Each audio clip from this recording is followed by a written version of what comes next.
off to Jonathan Taylor. Jump cutting his way, close to the goal line. He's in there. Touchdown! I-N-D-Y. Jonathan Taylor. Wheeler finds Clark from the logo. Here's Halliburton into the front court. Mishandled it, but gets a shot. Hits it! Hits it! John, I have never been better to be on the air with you here in Indianapolis, a place where so many of my dreams have come true. The Ride with JMV on 93.5 and 107.5. The Fan. With the first pick in the 2026 NFL Draft, the Las Vegas Raiders select Fernando Mendoza, quarterback, Indiana. I'm just looking forward to get to work, prove at the next level. College was fantastic. I'm so blessed to have that career. But now I step into a great game of the NFL. Look forward to proving and earning it every single day. You're going to the Las Vegas Raiders. What excites you the most about this opportunity? What a great organization, great legacy. There's so many great teammates I'm looking forward to talking to, coaches, owners. I'm ecstatic for the opportunity. With the 30th pick in the 2026 NFL Draft, the New York Jets select Omar Cooper Jr., wide receiver, Indiana. There we go from the draft yesterday. A couple of former Hoosier first-rounders in, and we go for day two, and that's where you can get a little bit excited about your team, the Colts team getting involved, whether it maybe is number 47 overall in round two or the third rounder or trading back, whatever the case. At the very least right now, the Colts are ready to move off in rounds 2 and 3 on day number 2 of the NFL Draft, and we are loaded up for you on this show on this Friday. Thank you for joining us. Again, 93.5, 107.5 The Fan inside the AAA Membership Lounge via YouTube Live, where you can get in there, hang out, talk, bring up topics, don't be a jackass, stuff like that. Have a hell of a time. And on a Friday, it is time to get to the weekend and get to the weekend with some fun. And we'll see exactly what happens. I would guess with the Colts coming up later on tonight. I'd mentioned this yesterday. Malachi Lawrence is the guy that I had targeted just from the edge rushing category. And he went off the board early in round number 1. I had mentioned on video yesterday and then again today and talked a little bit about Gabe Akis out of Illinois. And he may end up being available. You still have some edge rushers with availability coming up in the second round to start this draft once again. But we'll see if, well, one that the Colts may want ends up getting to them at 47, or if they don't, they just want, as everybody has talked about, and it does kind of drive you nuts a little bit, more darts to throw at the dartboard, so to speak. Maybe that is going to be it. But, man, we are loaded up and ready to go. Wells going to join us, I think, from ESPN Radio at the bottom of the hour. ESPN Radio was all over that particular coverage. Talked to Mike about that. What's going on at IU? D'Angelo Pons is still available. Does he go in round number 2? Do the Colts have any interest if indeed Kenny Moore II is going to be traded? Or might Kenny Moore II be traded? Will Anthony Richardson be traded? Was there any foreshadowing with what the Cardinals did, still in need of a little bit of, I don't want to say quarterback help because I don't even know how that's going to help other than just being a body and you hope. Maybe in need of a little quarterback hope? And we shall see. And more IU players I would expect to be going off the board. I'd mentioned that from an edge rushing angle, that's one. The other for me is big wide receiver. I'm looking to do two things. Nothing is going to be a magic elixir. Because if that were available, we'd all have consumed that by now.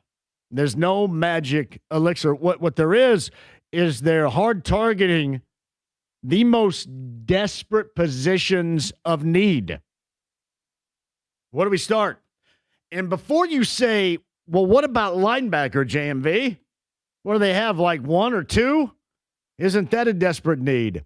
I view linebacker, at least in terms of this team, how they view linebacker, or how Lou Anarumo views linebacker. It does not seem like that there is a great deal of importance or significance placed on that position.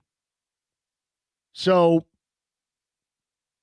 we're describing that as a dime a dozen? Like you used to as far as the running back position is concerned. Is it a dime a dozen? I know you need one. Help me, don't need a dozen. You need one. Two. Some. But it just doesn't seem like that there's that much of a significance placed on that position. So my point is it, with how it's valued within this defense, that's significant of a need? Sure, if you're looking at just raw numbers at that position, yeah, but is it something that you put a lot of stock into? Edge rusher is one. They've been on this treadmill absolutely forever with the edge rusher. Just anybody that can add some depth, anybody can be a challenger, anybody that can be just a little bit of a focus. Like Leatu Latu, you would expect him, after a couple of years in and being described as the best defensive player by Chris Ballard in that particular draft a couple of years ago, you would expect him to be a difference maker finally. I don't know if I'm counting on that, but there are a lot of things within this team, this organization, that you hope would be the case that you're not necessarily counting on. And that would be one. I think he is a good player, but is he the best defensive player from that draft? Absolutely not. Jared Verser's in that draft. But is he somebody that can give them the consistent need off an edge, at an angle, quarterback pressure? Can you at the very least value that will be received by this Colts team and its defense this year? And you just look for somebody that can give you consistency. Maybe not even big-time sack numbers, but just consistency, being a threat. Somebody that you have to write down on a sheet of paper and say, you know what, this guy's pretty good. We got to keep track of where he is when he's in there on the field. He's a rookie butt. Any rookie butts out there? So I identified edge rusher with that in mind. And the other thing is this. I know that he didn't put up big-time numbers, but I do understand this, that he was a part of an offense that before Daniel Jones was injured last year, we had sports arousals popping up all over central Indiana and absolutely in love with what this offense looked like. Steichen was a genius. Daniel Jones was born again. This offense was unstoppable, was putting up mammoth numbers. Everybody was in love with it. Michael Pittman Jr. was a part of that. Big possession, wide receivers. Now, I don't know what you're going to find here, and losing Michael Pittman Jr. is a big deal. So to me, it would seem to be adequate to go out and try to fill that void, to fill that gap. You know, especially in a market to where there doesn't look like there's been that much importance placed on it, and where you logically could end up finding some dudes. Could you not, further down the road at that position? And you got to keep in mind, too, edge rusher and wide receiver, if for nothing else, they are value positions. They are important positions on an NFL team. I know the old NFL guy's going to tell you every single position is important, but we can separate those of the most elite level significance and those that are important, but we all can get with that. So what other big wide receivers we talk about? I brought up Malachi Fields out of Notre Dame, 6'4". Maybe not the fastest guys in the world, but possession types of receivers, can spread out a little bit, make some room. Elijah Surratt of IU was certainly another. Yeah, he's not going to toast you on the outside. What he's going to do, he's going to old man game, post your ass up, and going to outwork you to the football. Those situations are also important, and those situations also move the change. Those situations are incredibly important when you get inside the red zone, too.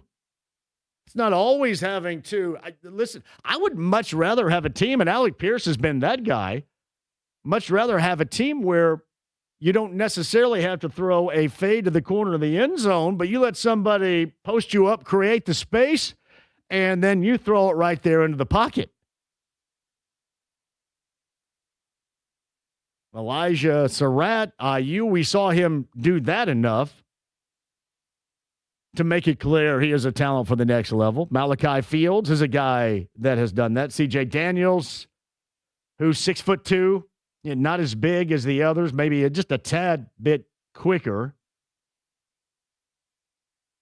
And not anybody, again, that's probably going to light things absolutely up, but he put up numbers and certainly can be a dude, can be a guy. Jacoby Lane, I think, was the other one that I brought up yesterday out of USC. He is bigger. He is a little bit quicker.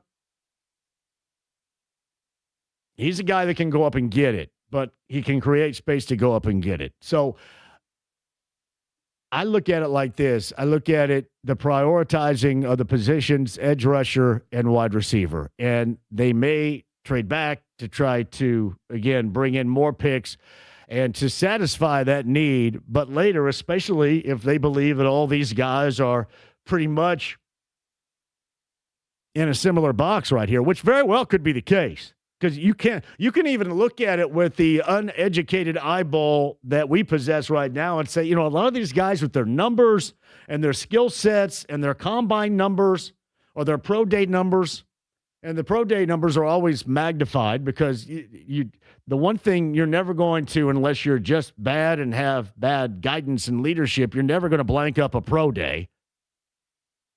But the numbers that you put up, I think all these guys are kind of in the same basket. Yeah, if that makes sense to you. All kind of right there with you. You could probably say the same thing regarding the edge rushers that are out there right now, too. You had David Bailey go number 2. You saw that. Some of the names that I had mentioned yesterday. Ruben Bain Jr., he was going to go maybe a little bit later in the first round of the draft than what you thought. Keldrick Falk out of Auburn was another guy that is already off the board.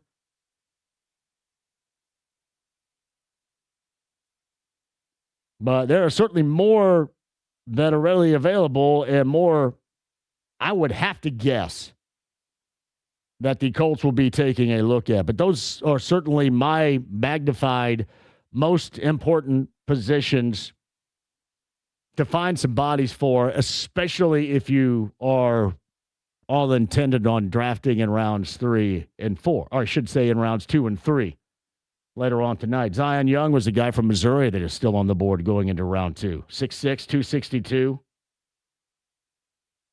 Messidor from Miami went. Malachi Lawrence, as I mentioned, already off the board. Falk from Auburn already off the board. R. Mason Thomas was somebody we highlighted yesterday out of Oklahoma. Another edge rusher. I don't think Cassius House still on the board for Texas A&M? To check that for sure.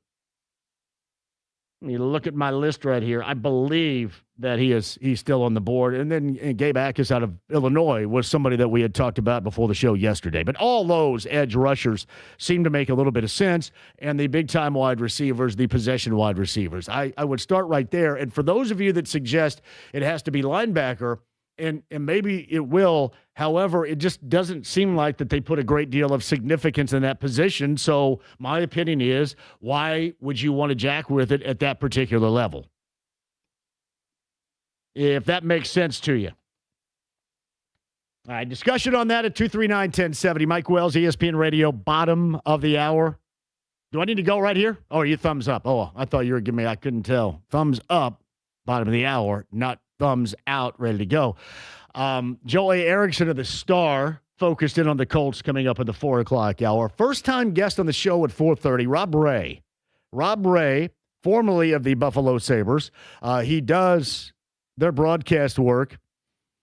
A friend of mine, Matt Godbout, who used to work here with the Colts, had worked with AAA, and we had been together on a couple of different levels with a couple of different businesses that have been a part of this show, certainly starting with the Colts. Matt is a good dude, and Matt got it done, certainly, with the Colts when he was over there in sales. Matt Godbout is a part right now of the Buffalo Sabres. And, I know this is not what everybody around here is going to concentrate on, and I'm not expecting that whatsoever. We'll get into it a little bit, then I'm sure we're going to bail out of it. But it is kind of interesting this time of year when normally we wouldn't have time to bring it up. I'm going to bring it up a little bit and get somebody that actually has an NHL rule. Rob Ray was one of those badass dudes. He was a fighter, not a lover. If he was a guy, he would lay down the law. He was a tough. Does a great job with the Sabres, and the Sabres, they're a team in the NHL that has gone from outhouse to penthouse. 15 seasons, in fact, outhouse worthy to the penthouse. And up 2-1 against Boston as of last night with that win. Rob Ray, and I'm very remedial in my knowledge. I don't know too much whatsoever about it, and we'll work slowly around it and let somebody that does know explain.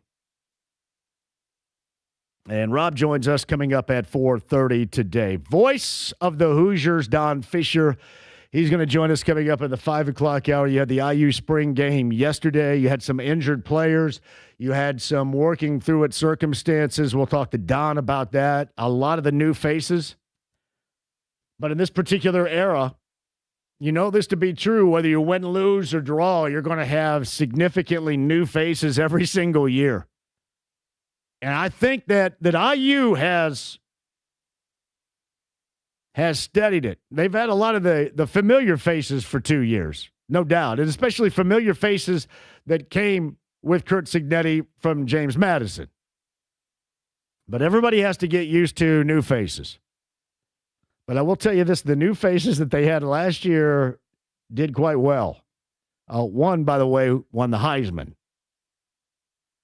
Makes you wonder where Fernando Mendoza might have been had he not taken that path from Berkeley to Bloomington, which is weird. You know how weird it sounds to say? There's so many weird things when you say it like that. You know, where would this guy be, the Heisman Trophy winner, the number 1 overall selection, the future quarterback with the Vegas Raiders? Where would he be had he not gone from Berkeley to Bloomington? That may be the first time that's ever been uttered. Fernando Mendoza, as you heard in the post-selection interview yesterday, very Fernando Mendoza. Here's the one thing that I love, and so many of you IU fans are really good at this. I'll have to give you credit. I can't do it because it takes up too much time, and it probably shouldn't take up that much time. I'm not good at it in general. You guys are really good at it. IU fans are really good at digging up everything negative that the SEC school fans and in particular Bama fans are saying about you. You guys unearth that. No matter who it is, you unearth it and you go at them.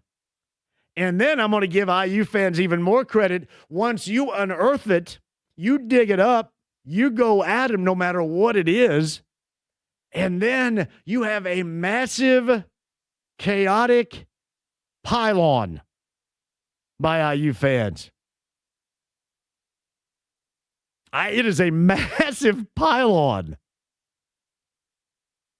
You know, sometimes you do that and you'll get like a straggler here or there, maybe 5 or 10 recognizing it, and then it kind of fades away. Man, IU fans just come at you in a stranglehold.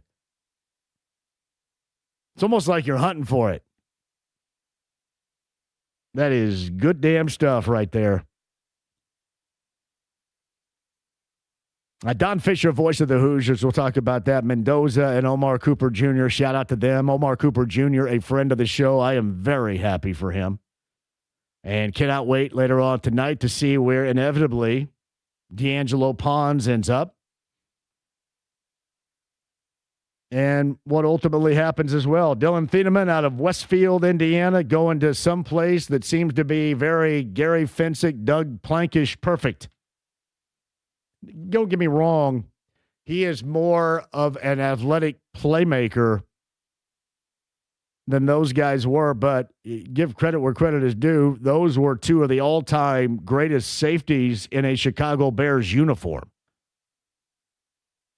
I mean, hell, the 46 defense named after the number 46, which was Doug Plank.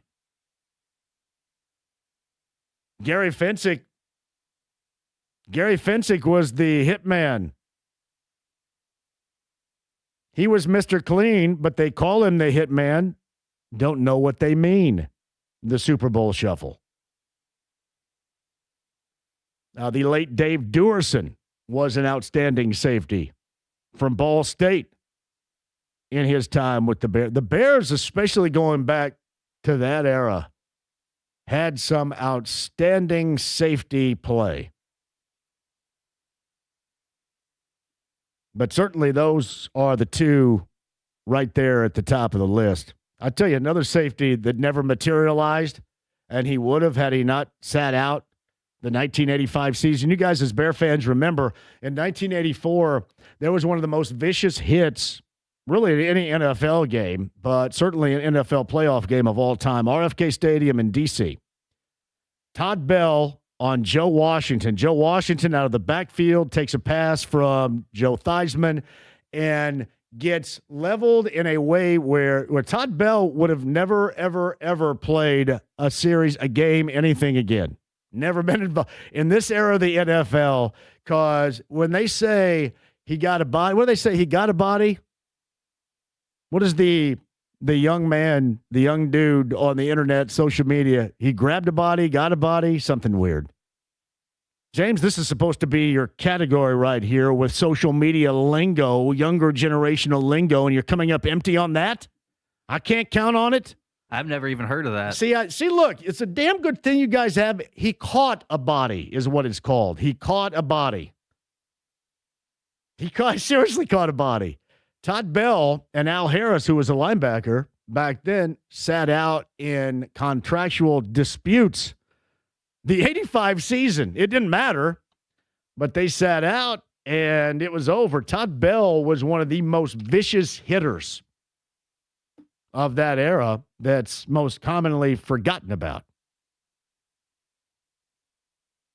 But Dylan Thieneman going to Chicago to play for the Bears. And I'm assuming Bears fans are happy about that. IU fans were more than happy at talking about how Oregon and that defense looked against IU in the Peach Bowl.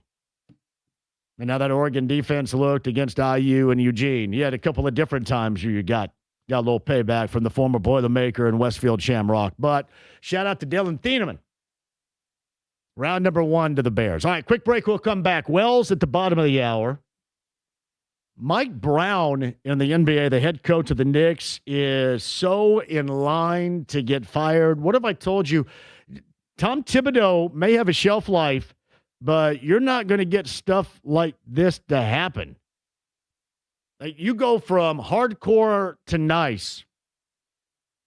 And yeah, I know that the younger generational fans, I guess, love it. But I would have to ask you. So the Amazon Prime show last night seemed more devastated than the Knicks players about the loss. More devastated than Ben Stiller, big-time Knicks fan, about the loss. And much like that and Stephen A. Smith, did the younger generational sports fans, you dig it, the hardcore homerism? And I mean hardcore. Hardcore. Like sometimes you would suggest, well, you guys are carrying the water, and nobody around here carrying the water for anybody. We're as critical as anybody. I'm talking about these shows now, especially in terms of some teams like the New York Knicks. It is straight homer job. Is it difficult to watch? It's difficult for me to watch. It doesn't really have to do with the Knicks or anybody. It's just difficult for me to watch. But are they speaking to the majority out there, the majority of the younger sports fans that like a high level of homerism. Maybe. And Knicks, like Alice in Chains famously sang Lane Staley, down in a hole right now. 109-108, they lose to the Hawks. They're out 2-1 in that first round series. Raptors get a game back. Cavaliers still up 2-1 in that series with the Raptors. And the Nuggets have all sorts of issues right now. I don't know if I've ever seen Nikola Jokic look as bad as he did. Now, I would say this, if you can give me 27 and 15, I'll look that bad every single game. But it was high volume shooting to get to the 27. 113-96. T-Wolves up 2-1 in that first round series. 3 games later on tonight, I shall explain that to you. Get to Mike Wells coming up at the bottom of the hour. Joel A. Erickson, Rob Ray, Don Fisher, and you guys winning tickets and hanging out. Colts draft second round and third round later on tonight. As of right now, we'll talk that up. The AAA Membership Lounge via YouTube Live. Don't go anywhere. It's 93.5, 107.5 The Fan.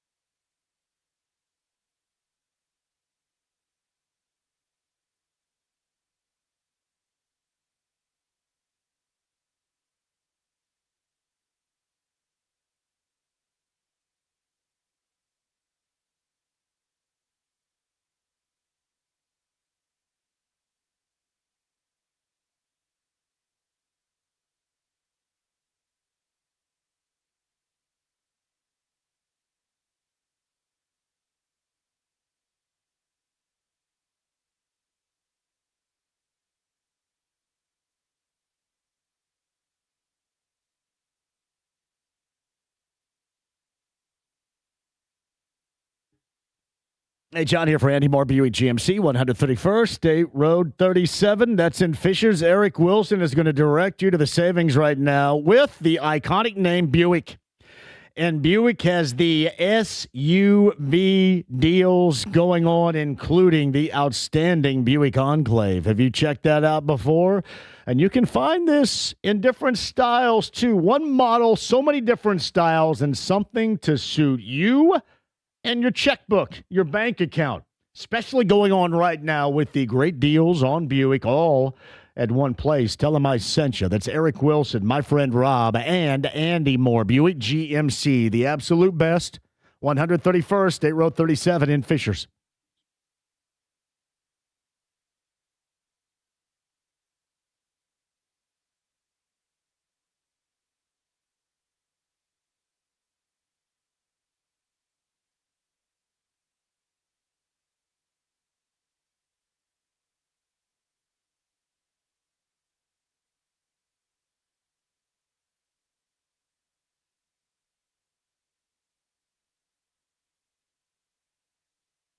Hey, the best in plumbing. Lance and his local team, LD Smith Plumbing and Drains, 317-927-7186. So I noticed this. It poured rain in Bargersville. I was going to say on the south side, the far, far south side in Bargersville a little bit earlier today. And clearly I had in some of my pipage, right, I had some leaves that were pushed out because of the heavy rainfall, I guess, out of the gutters and out of the piping. And my advice to you, and any pipes in and around your foundation, in and around your house, make sure they are clog-free, because that can cause an issue. That can be compromised. Sometimes it's just not easily pushed out. You have to have the professionals coming in to get the job done to make sure you do not have any damage. And that is Lance and his local team at LD Smith Plumbing and Drains. Get that done today, especially with the wet weather that is surely going to be consistent here in an Indiana springtime. 317-927-7186. That's online, ldsmithplumbing.com.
The Ride with JMV. We have the holy hand grenade. Yes, of course. The holy hand grenade of Antioch. Right. 1, 2, 5. Lisa. 3. 93.5 and 107.5. The Fan. Mike Wells, slow jam re-entry. Yeah. From the 1990s. Mike Wells, Andy Moore Automotive Group Hotline. Yeah. Ow.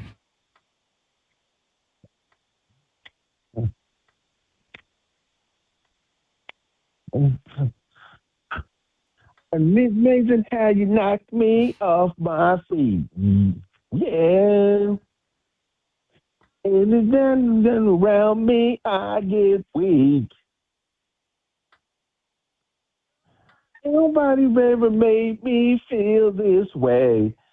Oh. It makes me miss my breath away. I want to know where you are. So, where does this 99 Joe Classic rank for you right here, Mike? Man, listen, I got to tell you, Joe is in my top 5 solo R&B singers, man. Yeah. He is in my top 5 solo R&B. I got John B in there. Yeah. I've also got Donnell Jones in the mix on that one. Gotcha. So yeah, you view Joe kind of like I view Luther Vandross, with a deeper catalog, much deeper catalog for Luther Vandross. Exactly. How you doing, brother? I feel like I haven't talked to you in a while. Outstanding. Could not be better. Rolling into a weekend. Got some fun to be had later on tonight. I know you doing stuff down at IU. You got spring game. You going to Little 5 coming up tomorrow? What bike are you riding? You riding the Huffy? You and Jeff Rickard on the same team, the Cutters? Listen, man. The fart cutters would be you guys. I'd have to knock Rickard's ass off the bike. I'm gonna tell you that right now. I'd have to knock his ass off. And besides, man, I'd have to have me an old school banana seat bike if I was on it, because my butt would be too sore to be trying to ride all that. What's crazy is I have been invited every year since I started teaching at IU in 2020 to go down by students because they get tickets to get to the professors. And I've never gone to Little 500. Have you ever been? I've never been in my life. True story. The closest I've been to the Little 500 bike race is watching Breaking Away. True story. Yeah. Or if you want to call passed out in the house over by the old Yogi's location, that also applies. But yeah, that's about as close as I've been. I had a student talk to me about it this week. He goes, "Yeah, I've been around you for a couple of years now. That's not exactly your scene.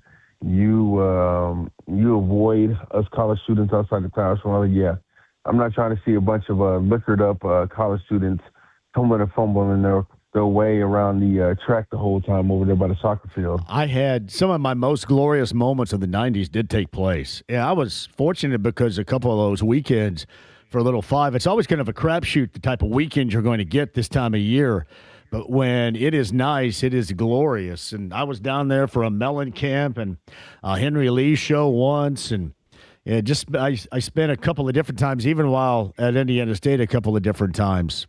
One, I think, honestly, and this is kind of interesting. Do you remember Chandler Thompson at Muncie Central, the 1988 champion Muncie Central, beating Sean Kemp in Concord, and then his time at Ball State? He had a teammate at Muncie Central who was, I think, the Tressler Award winner. The Tressler Award winner in 1988 was Sam Long, and I believe he won that award, the Mental Attitude Award. But Sam Long was hanging around with us on that particular. I remember this. This was the spring of 1989.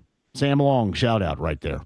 Awesome. Damn. He's probably doing something much, much better, much greater than I am, and trying to pronounce Tressler Award too, which is also a struggle for me. No, hey, I got a question, man. Yeah. And I'm not gonna say this was my idea because I saw a tweet off of it. You don't have a first round pick. Yeah. Why are you having a draft party? Don't you have to do something, or you end up being like the Portland Trailblazers and not giving out any playoff shirts and not really giving? You have to do something to give back. Don't you have to try to I'm doing it tonight. Well, and they've always done this, Mike. They've always done this. They've always, at least in the past, I remember going all the way back to when they, like now, consistently lost, before the Manning era, they always were out there at the forefront of trying to create their own enthusiasm for the fans because the product on the field wasn't. And that's kind of the way that it is right now. Yeah, do it tonight though. When you got the second and the third round, and you got some reason to have some excitement. Is there not a party tonight? They just did one party last night. I have no idea. Listen, I would just, if I don't have a first round pick, we're not partying. We're gonna go ahead, and it's not like they just traded their first round pick last week or something. Well, talking to me though, I don't care what the occasion is. I'm down with the party. You know that. So if it's 6 round picks, I'm like, hey, let's have a party. That'd be me. I'm surprised they didn't ask you to come down and DJ yet, man. Why didn't they? They don't. I'm sitting here in studio on a Friday in the end of April. That's criminal, to be honest, right here. Where are you going tonight? You got somewhere to be tonight? You DJing somewhere tonight? I don't know. I'm going to find out from Don Fisher if he's going to our table, and if he's not going to our table, I'll just head home and hang out, I guess, until tomorrow night's JMV Takeover with the 1990s just for you. And by the way, we're down to our last couple. I'm going to be taking a 6-week sabbatical from Fridays with you, unless you guys are good with some super duper delay on Fridays with me, man. Because I am heading to London 2 weeks from now on Friday night, May 8th. You're going to London? Going over there for 6 weeks with some IU students. So what's this about? They're going over and doing internships, and I'm going over there just to make sure they're doing all right. Yeah. So yeah, I will be over there for 6 weeks and hanging out. I might have to find a way to come in and do my singing on Fridays because it's already delayed as it is every Friday. Yeah. Can you imagine how delayed it'll be with me over in Europe? And considering, 5 hours ahead, I'm about 9 or 10 o'clock at night on a Friday night. Me trying to sing, holy cow. Well, the pubs will close by the time this show is ending, I believe. And here's how I know. When I went in 2016, we were at the Admiralty, which is a great place to go in London, great pub in Trafalgar Square, and I had Colts happy hour to host, but at 6 o'clock, they take no prisoners. They just shut the power off, and you guys got to get up and go home. And all of a sudden, power went down, and I was done. It was over right at 6 o'clock. That's what they should do here. Probably after the first 5 minutes. Yeah, just shut the power off and be done with it. But the Admiralty in Trafalgar Square is the place to go. I love that place. I'm gonna take note about that. Which I'm sure nobody cares. I'm going to London. Hey, where are you looking at the Colts for this draft? Man? Are you even excited? No, in all honesty, I am. I'm excited because I like throwing darts at a dartboard, much like what they're doing now. Conventional wisdom, Mike, would lead us all to believe they're going to trade back because they want more picks. All right, but what if they do select later on tonight in rounds number 2 and rounds number 3? My focus would be on edge rusher and big wide receiver. And a lot of people suggest, well, you don't have any linebackers. What about linebacker? It doesn't seem like that they covet linebackers other than just having some kind of bodies out there. And I think you can find those types of bodies that are serviceable anywhere. I don't think you have to draft them in round 2 or round 3. So I would find the best edge rusher that I have on my board if I were them, and then go out and find a replacement, or at least a pseudo big wide receiving replacement for Michael Pittman Jr. I would go out and find that next. So edge rusher, I've said, I think Gabe Akis is a guy that I have said coming off the edge from Illinois. I like Malachi Lawrence, Central Florida, who went in round number 1, so he's off the board. I think he went to Dallas. I would go there, and then Malachi Fields is a big wide receiver. He's out of Notre Dame. Elijah Surratt from IU is a big possession type of wide receiver that I think would fit because he's going to post you up and create some space, and you can throw it into that window, into the pocket right there. So a couple of guys, and I think the other guy was Jacoby Lane of USC, who's 6'4", a bigger type of possession wide receiver, more going up to get it as a possession wide receiver. Those are the guys I would be looking at, but I certainly would focus in on those 2 particular positions. Yeah, it's just weird. For a team that has so many needs, and you base it off obviously the lack of success they've had in, I don't even want to say recent years, over the past decade, the lack of success they had. It's just odd. I know they gave it up to get Sauce Gardner, but not having a first-round pick when you have so many areas to address, it's just the enthusiasm. I'm just curious where the enthusiasm comes if you're a diehard Colts fan. No, it's not there right now. And it is even more squashed the fact they don't have a first rounder. And this is just something that they're going to have to create on their own. Mike, they have to find guys that are going to be healthy at their premier positions to start the season, and they're going to need to have a start of the season as they did a year ago. There is so much that's going to have to go right. It seems absolutely overwhelming for most Colts fans next year. For things to go right, for them to be higher level competitive within the AFC or even within their own division. And it just seems like there is way, way too much out there for them to be able to handle with this group because it doesn't seem like that they're close right now. At least we'll have IU football in the fall. Yeah, and a lot of new faces down there. Did you happen to see any pictures? How did that go with the spring game last night? I saw a lot of pictures. Our good buddy Chris Hagan was blowing my phone up to see if I was going to be down there hanging out because evidently he was partaking in the spring game out of it. But you know what? It's funny. What I love Cignetti's approach, especially in today's age of NIL and the portal. He's not looking to sit. He knows the best way to continue to be, continue to try to be on the top of the mountain is to load up with experienced transfers. Obviously, he did that at the quarterback position the last 2 years. Obviously with Mendoza and now the young man from TCU coming in for next year. So I love his approach. It makes it tough if you're a high school kid, but he knows in order to be able to compete with the best, you got to be able to get guys who have plenty of playing experience. Well, I got news for you. This era has been enlightening and fulfilling for Curt Cignetti, this group and this team. So I don't know why, because the finances, it's still there. The resources are still there. Yeah, I don't know why you could not continue this. And in large part, I'm going to give him credit where a lot of people don't. He picks the right dudes along with the whole paying for play thing, but he picks the right guys for his team. He does do that. Yeah, he's not just cutting a check. He's not cutting a check like those boys down in Kentucky on the men's basketball side are doing these days.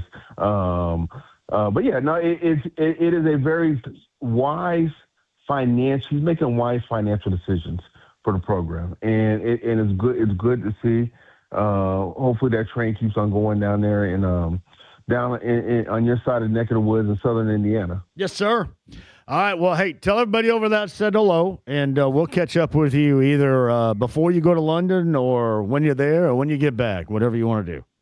Oh, no. Listen, we're going to catch you before I leave, and at least one time try it where I'm going to pick this. I'm going to go ahead and cheat the system because folks don't realize I never pick the song. You always surprise the hell out of me. Yes. And I'm going to pick the song, and I want to see how delayed I'm going to be. You got it. We'll do that for you. So, hey, have a good weekend, brother. Mike Wells of ESPN Radio's on the Andy Moore Automotive Group hotline. Joel A. Erickson at the top of the hour. So number 15 in round 2 equates to number 47 overall. The Colts, that's where, as of right now, they are slated to pick for the first time in this 2026 NFL Draft.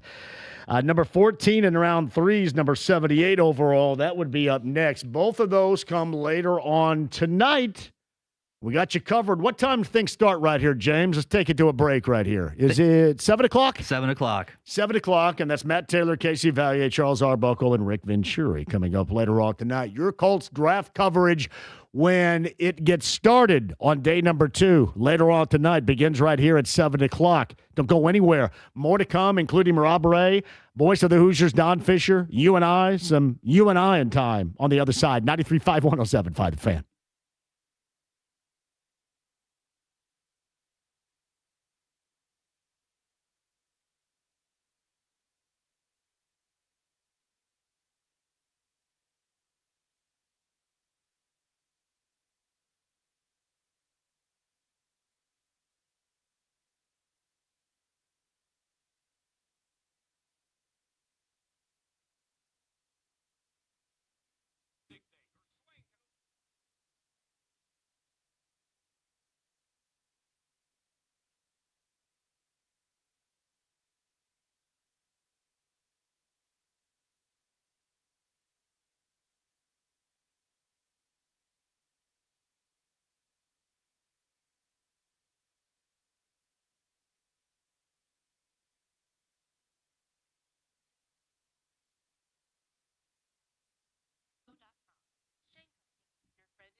Got to turn that yard into a place you absolutely love. It is so easy at Sundown Gardens in Westfield, the Miss M's Home and Garden in Burgersville. New plants, trees, shrubs, and more arriving daily. Sundown Gardens and Miss M's stocked with bedding flats, hanging baskets, and combo platters. What about less tropicals, container trees, shrubs, and more, and even the incredible outdoor decor featuring statues, pots, and fire pits to make your yard feel like home. Ideas you're going to have on the inbound and on the outbound, the questions will be answered by the incredible staff at Sundown Gardens and Miss M's Home and Garden. Get that plan going with plans to turn your porch and patio and yard into the dream outdoor living space you've always wanted. Worked with them for years. That's been me with Scott Levy and the gang. They are awesome. You will love it, I promise, at both locations. Premium plants, trees, shrubs, and more. Exactly what you're looking for. And the customer service to boot that you would expect, the absolute best. So come in today. Sundown Gardens, 186 in Spring Mill Road in Westfield. That's Miss M's Home and Garden on State Road 135, just south of Whiteland Road in Bargersville.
Your weight loss journey starts today. GLP-1 weight loss injections in Indianapolis with Premier Weight Loss. JMV for Premier Weight Loss. Thomas and Lauren and Samantha getting you on your weight loss path.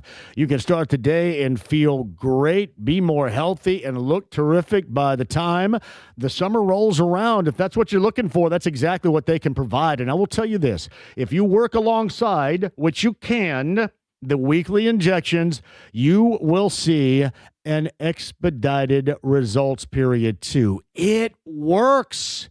You adjust your diet, adjust how you live, work out a little bit more. If you truly work at it, you're going to find those results with Premier Weight Loss. 317-643-4444 on the north side of Indy, and in Fishers at 317-567-9100. Cosmetically speaking, they also get it done with Botox, skin tightening, and the electronic toning machines that they have at Premier Weight Loss. But your weight loss journey starts here with Premier Weight Loss. 317-643-4444. Tell them I sent you online. Premier Weight Loss. I checked that. PWLindy.com.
The Ride with JMV. Well, we're waiting. 93.5 and 107.5. The Fan. Joel A. Erickson, top of the hour. Thank you all for joining us on this Friday. Hope to hell your day is going fantastically. Let's springboard into a great weekend together, shall we? 90s, according to James. Give me the Gin Blossoms right here. How long ago did the Gin Blossoms play Carb Day? That wasn't that long ago, I don't think, was it? It was either last year or the year before. Was it 3 years? Follow You Down is this, right? I think Follow You Down by the Gin Blossoms. You are correct. Sometimes I get it confused with Toad the Wet Sprocket and Fall Down, but Follow You Down.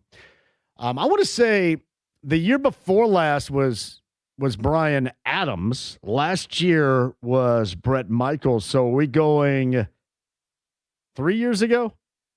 I believe so. Hey, by the way, round two, according to ESPN, you got my picks logged in, James? According to this, it was 2024. 2024. You got my picks logged in right now. As to the direction I believe they should go, they will go. And they'll probably trade back and not even mess with it. So I've talked about Gabe Akis. I've talked about Malachi Fields, Jacoby Lane.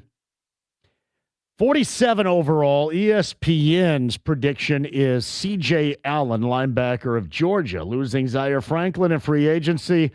Left a hole in the middle of the defense. Allen is a solid run defender who is raved about by coaches and scouts who would be a green dot Mike linebacker here in no time. If you believe that they're going to surrender a second rounder on a position where it just doesn't seem like they care too much. I will also tell you that Zion Young, who was supposed to be one of the top edge rushers, and who, by the way, is still on the board as you start round number 2, is predicted to go to the Lions at number 50. That is worthy of a watch. Anthony Hill Jr., in some circles, predicted to go to the Colts, 52 to the Packers. D'Angelo Pons, the former Hoosier, 55 to the Chargers. R. Mason Thomas, 56 to the Jaguars, edge rusher from Oklahoma. There's Gabe Akis, edge rusher, Illinois, to the Bears at 57. Malachi Fields, wide receiver, Notre Dame, 61 to the Rams. This is according to ESPN. And if you're asking about round number 3, if the Colts hang tight with that particular selection, Jayshon Barham, edge rusher, Michigan, if you remember that name. Food for thought. Joel A. Erickson will get more in depth with that coming up at the top of the hour. Do not miss Rob Ray, the former Buffalo Sabre, going to join us coming up at the bottom of the hour. And Don Fisher, voice of the Hoosiers, after 5. Stay right there. Hour 2, straight ahead. AAA Membership Lounge via YouTube Live and 93.5 and 107.5 The Fan.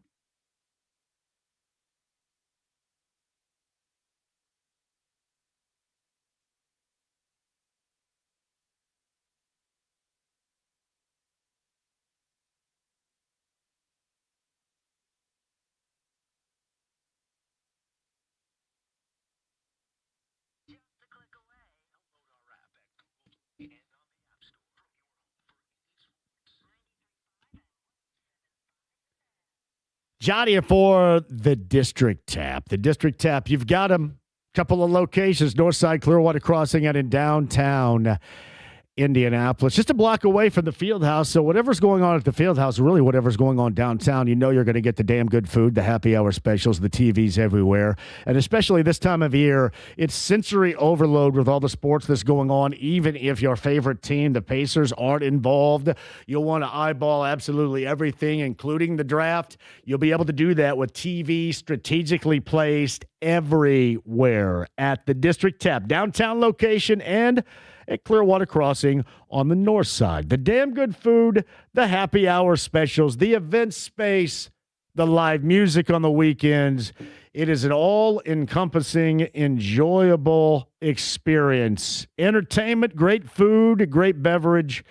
Not just at one place, but at two. Shout out to Michael, the District Tab, downtown, the District Tab, Northside, Clearwater Crossing. To find out more, thedistricttab.com.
The Ride with JMV. Son, you got a panty on your head.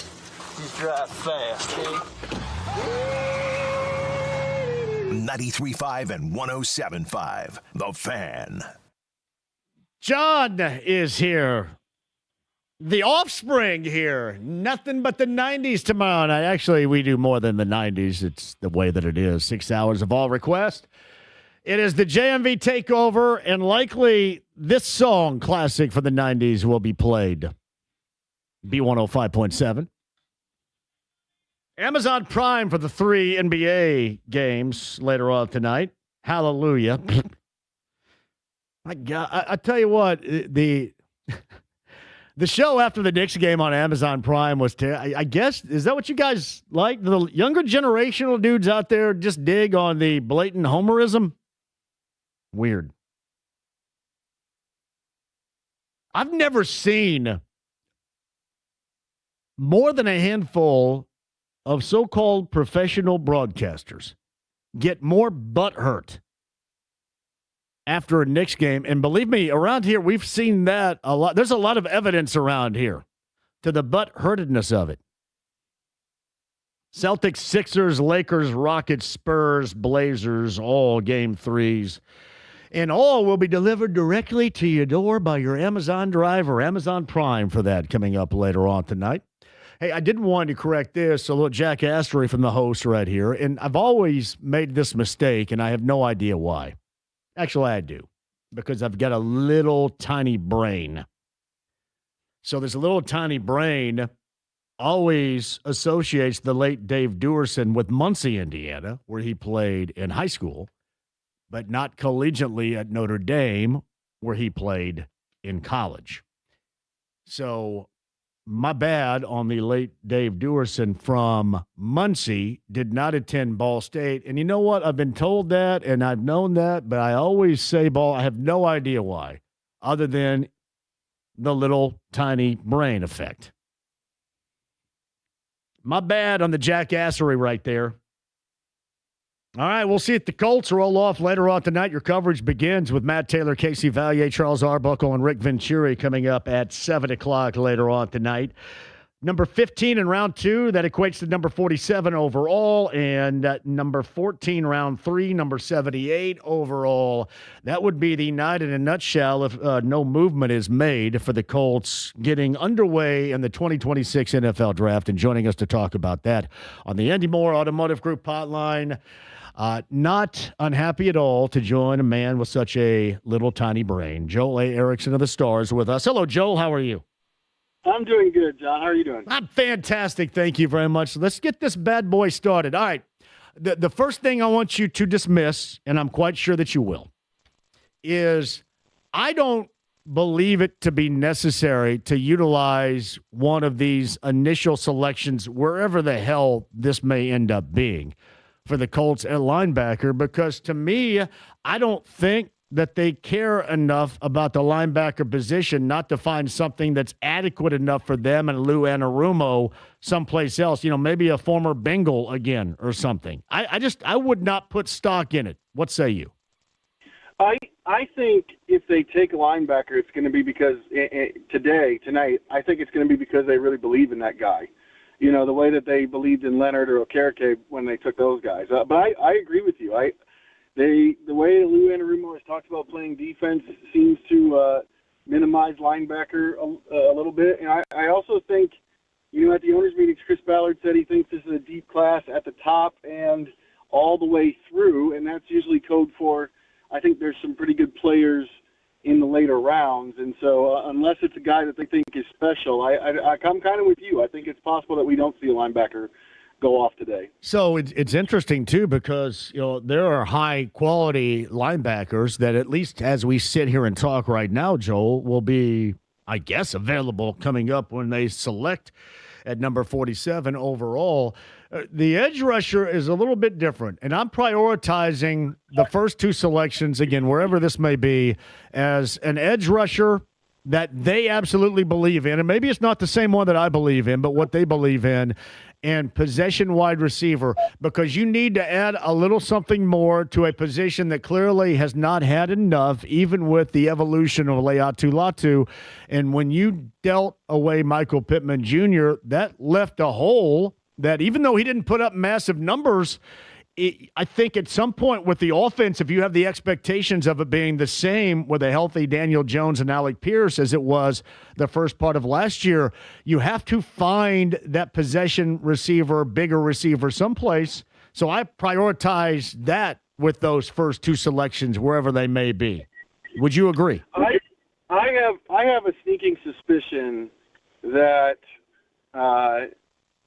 Shane Steichen is going to want – I agree, a bigger-bodied receiver, but I also think that he's going to want a little bit more downfield capability and downfield speed than Michael Pittman Jr. offered. Not to say that he didn't value Michael Pittman and what he did for them, but Shane Steichen loves the explosives. He loves the ability to get guys downfield. I think he probably wants that. So I do think that I guess I'm kind of thinking some of these guys who are bigger bodied and maybe have some of the better 40 times at wide receiver. At defensive end, I think it's very interesting. That edge rusher position is very interesting because the guys that are kind of available, Zion Young, Gabe Akis, TJ Parker, some of these other guys that made it to the second round, and they're obviously there's still 14 picks, so there could be a run where you see those guys come off the board. But I think the interesting thing is that Chris Ballard said that he thinks what they need most is a fastball. But the guys that are left are kind of more of what Lou Anarumo has historically liked, which is a little bit bigger, brawnier types who can do a little bit more than just come off the edge fast. It's funny. I've talked about for the last 2 days, Gabe Akis, for whatever reason, and I don't know, because he's kind of hybridish, linebacker-y, edge rusher-y. He was a preseason All-American, and really he was kind of forgotten about. And for whatever reason, to me, that has Colts written all over it. I don't know about you, but it just does to me. I think he's definitely a guy that I kind of have circled as a possibility Zion Young, I think I'm kind of expecting him to be gone, but I think he's also on there just because he had a pretty big Senior Bowl, and we all know Chris Ballard likes those guys who turn in good weeks at the Senior Bowl. Usually with defensive end, Chris Ballard likes, he likes length. He likes guys who have some length to their arms, some stretched out capabilities, and there is some stuff that backs that up. Now, obviously, not Ballard's draft history at defensive end. He's had trouble getting that kind of player with the fastball player that they need. But if you look at the entire NFL, that's why Reuben Bain ended up going all the way to 15 yesterday, is because the history of pass rushers with short arms is not great.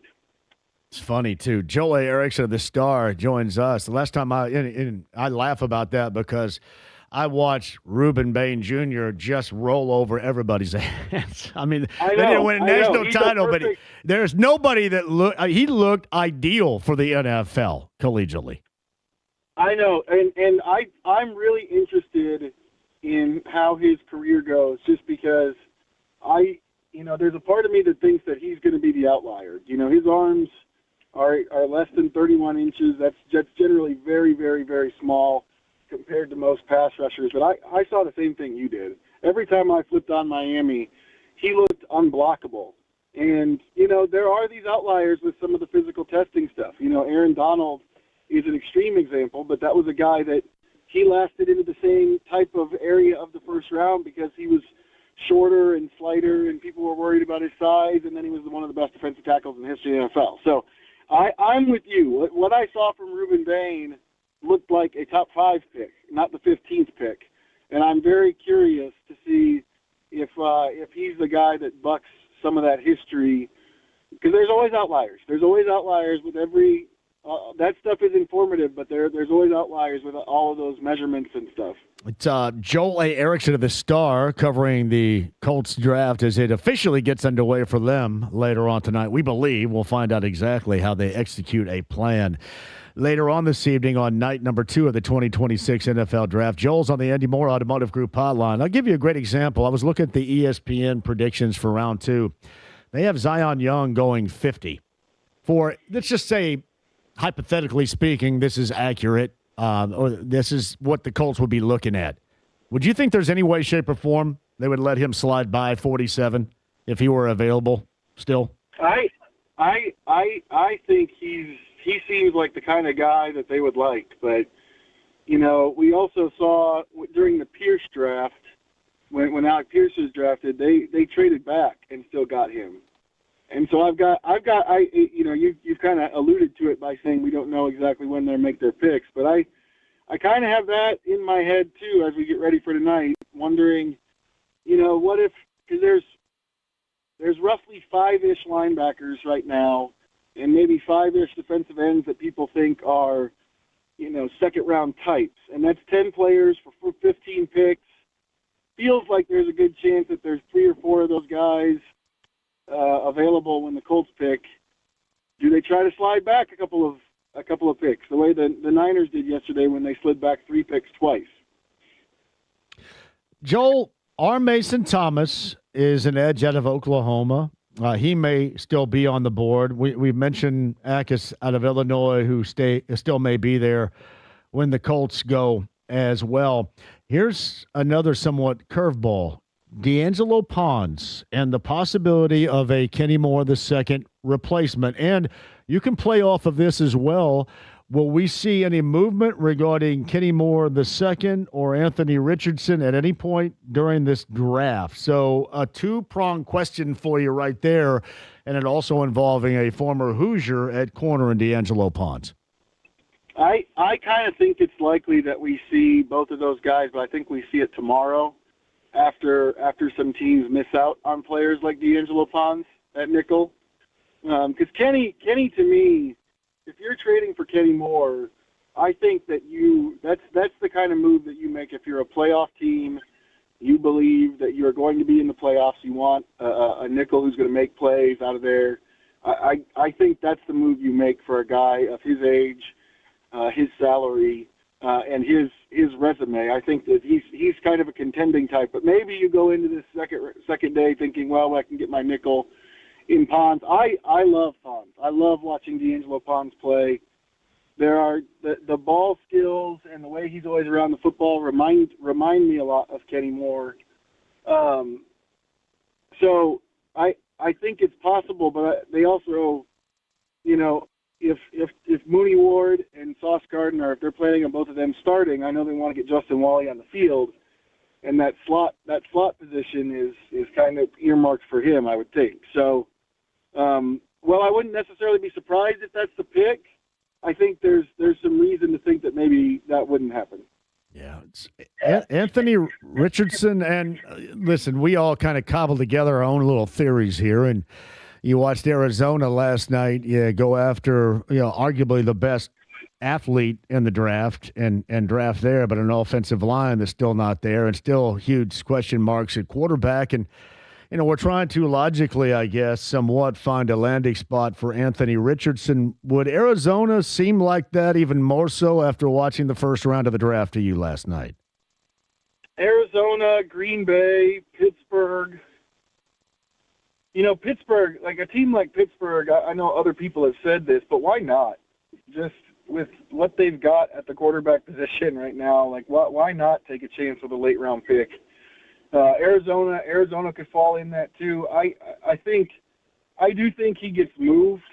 I think someone kind of takes a flyer on him. I don't necessarily know that it's going to produce a whole lot in terms of value for the Colts, but I do think someone ends up taking a flyer there as they get through and look at their depth chart and go, we do have a spot for a guy to just kind of see what's there. Maybe they're not planning on him to be the backup, but they want to take a look at him this offseason and training camp and see if there's more there than the Colts were able to get out of him. So, Jolie Erickson of the Stars on the Andy Moore Automotive Group hotline. You'd mentioned this regarding wide receiver. I think we both draw the same conclusion that a big wide receiver is necessary, but you mentioned that maybe Shane Steichen would want somebody that's being able to go down the field, and to me that wouldn't necessarily be somebody that can beat you with the speed, but somebody that can go up and get it. One of those, I identified actually two of them. One's Malachi Fields of Notre Dame, and the other one that I haven't heard too many people talk about from USC's Jacoby Lane, who's around 6'4" and is more noted at going up and getting it than anything else. Would that equate to some logic you would believe Shane Steichen might have surrounding trying to refill that position with the loss of Michael Pittman Jr.? Maybe. I generally think that he likes to have kind of the speed to beat guys and separate from guys without having to go up and get it. Obviously, Pierce gives you that as well. Trying to get another Alec Pierce is difficult. But I think, to me, that's one of the things that sticks out is just that a guy who can do both of those things is probably, I think, what Shane Steichen would like to have, more so. He came up with those Chargers teams, and those Chargers teams with Phillip Rivers, they had a string of guys there who were 6'4" and could leap, but also could run. And so I think that's probably instructive as to what he kind of likes at the receiver position. Jolie Erickson of the Star with us. All right, well, lay out what you think is going to happen coming up later on tonight. I'm assuming that involves some sort of trading down scenario.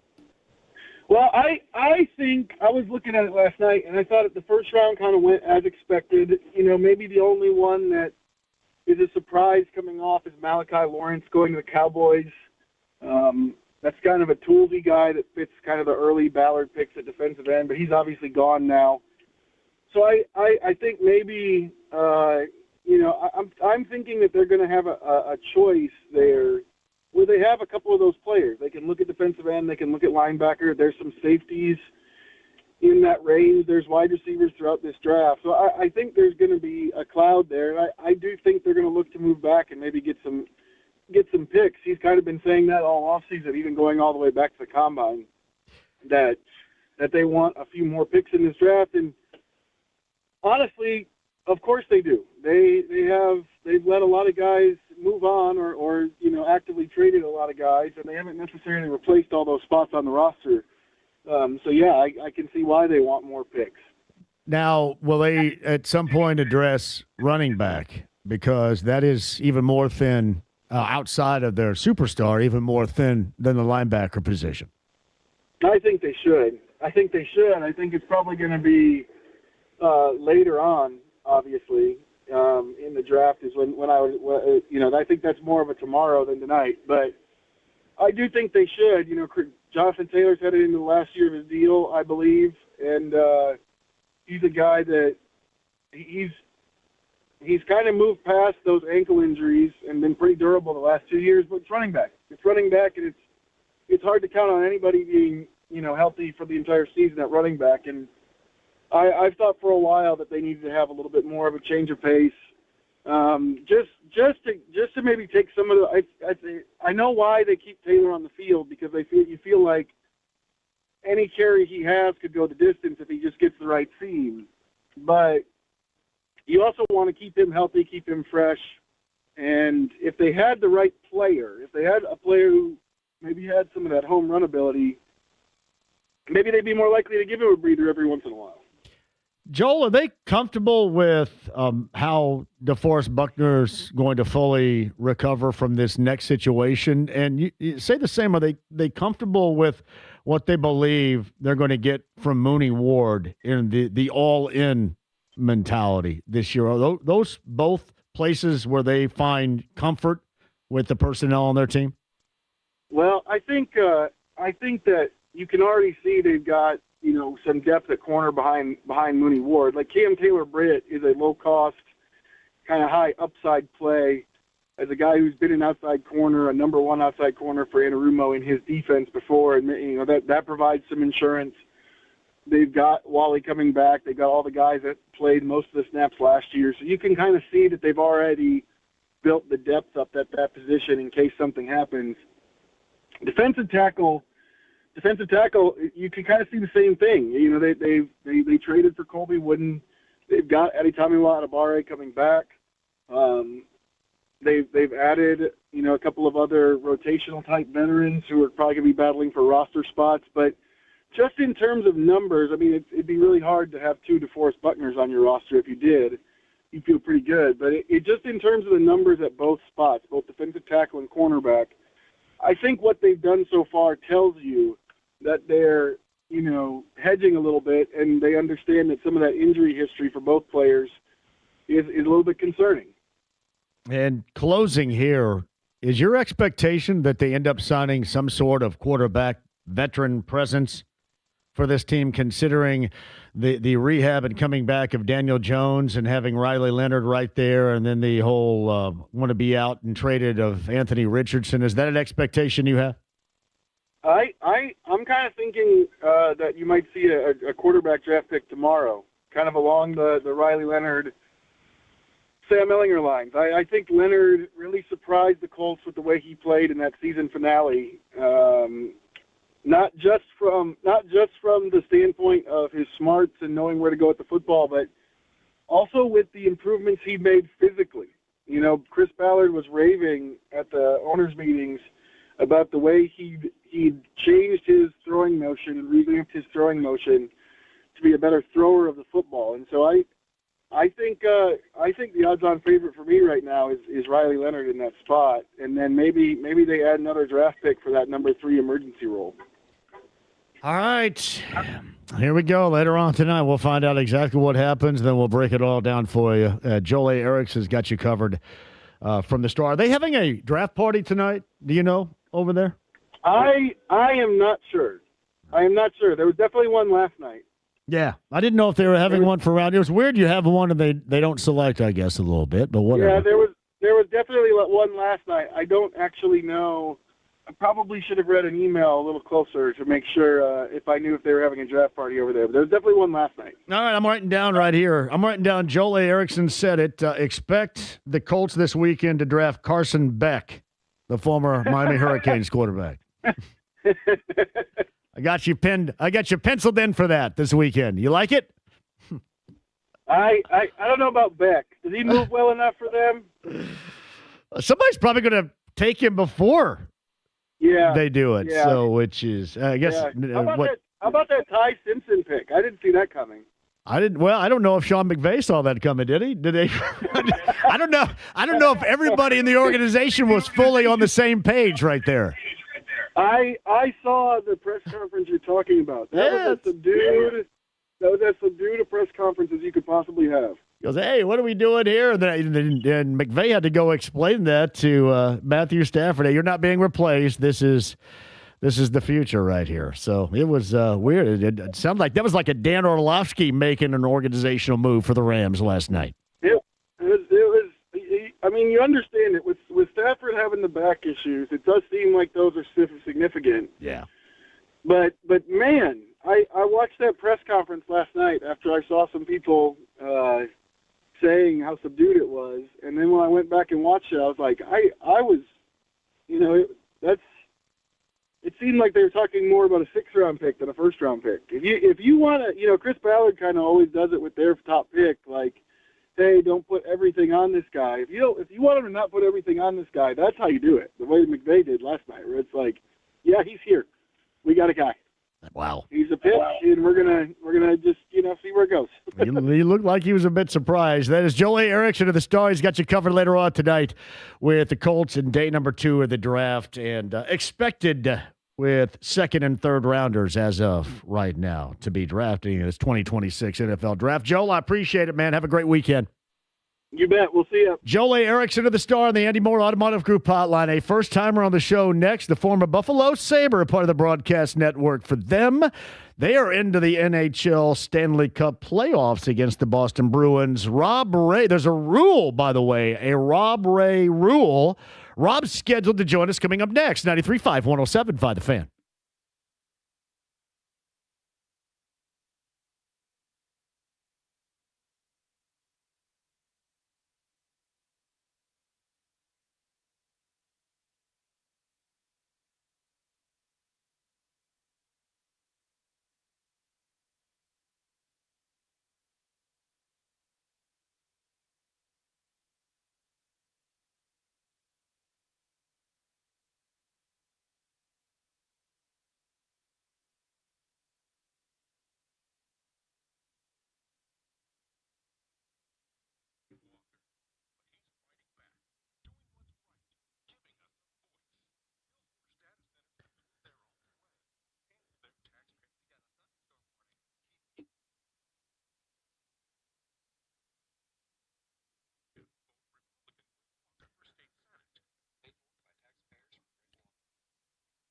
John here for Big Red Liquors. Powers the JMV Takeover coming up tomorrow night on B105.7. Also going to power your weekend, too, with Michelob Ultra 12-pack aluminum bottles. Great deals going on right now. The Cincinnati brand known as Rheingeist, 12 packs, $2 off. You're going to save right there, too. All your cold beer you're looking for, either you're watching the draft or maybe your favorite game, your favorite team, you're going to find what you're looking for. Throwing a party, going to be hanging out outside at Big Red Liquors. It powers the JMV Takeover every Saturday night on B105.7 for the great deals, red hot deals, speakeasy deals, and the location nearest you. Log on bigredliquors.com right now.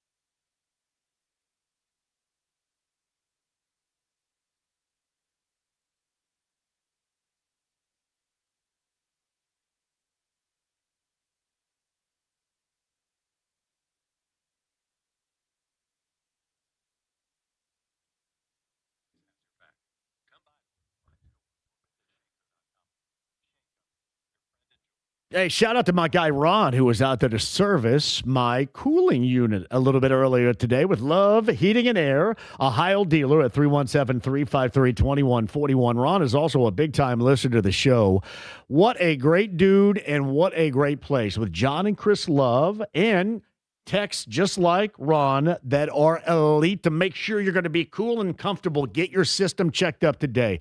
Let's just say, for example, there's a little bit of FUBAR working, right? You need a repair, mention my name, $144 off the service fee for that repair with Love Heating and Air, a Heil dealer.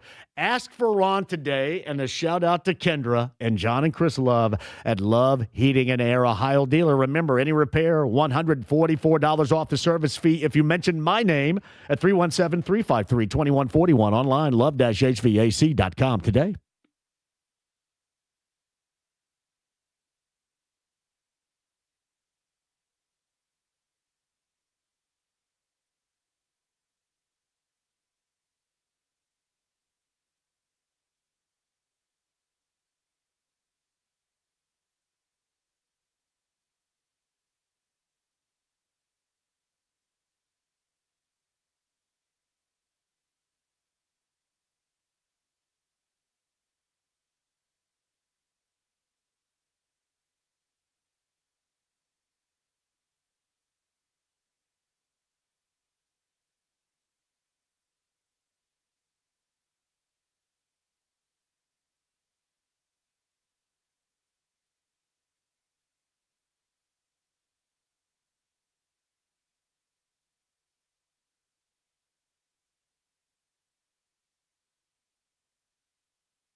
The Ride with JMV.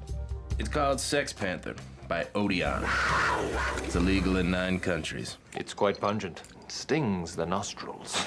93.5 and 107.5. The Fan. A month out, less than a month from Carb Day 2026. IMS.com. This is San Diego band Switchfoot.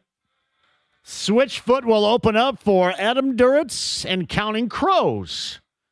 22nd of May, Carb Day party. There is nothing like it. And again, IMS.com to make sure you have your tickets today. Bronze Fun Time Campers and RVs will supply our RV for lot number 4, right outside turn number 4 of IMS for the weekend. And the Saturday night all request JMV takeover again will be live. But a new location, lot number 4, that's 25th and Georgetown, right there in the middle of everything.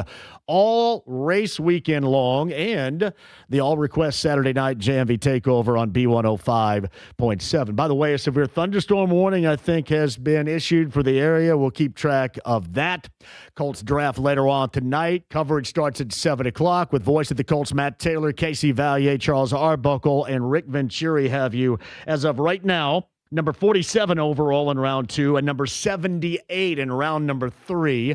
If they stay at those levels, those will be the selections for the Colts as they finally get started on day 2 of the NFL 2026 draft. Meantime, on the Andy Moore Automotive Group hotline, what a season in Buffalo, and we're not talking about the Bills, although Josh Allen had a moment a couple of days back banging the drum in Buffalo. We're talking about the Sabres in the NHL, up 2-1 in their first-round series, the Stanley Cup playoffs against the Boston Bruins, 3-1 the win last night. Same two teams coming up in Game 4 on Sunday.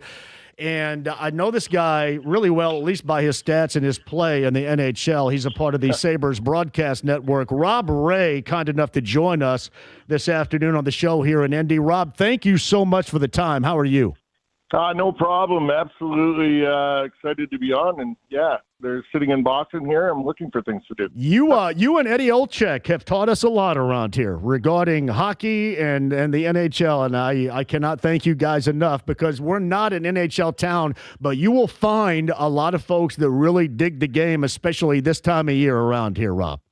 I'll tell you, it's the greatest game out there. And, I know American people in the football, but it's a game that if you get hooked on it, it's amazing. It's a game you have to be at the building to watch and experience what fans are like. It's a special breed. It doesn't matter what city you go in. There's great fan following, and it's so much fun to be a player now in the broadcast. It's great to be able to continue.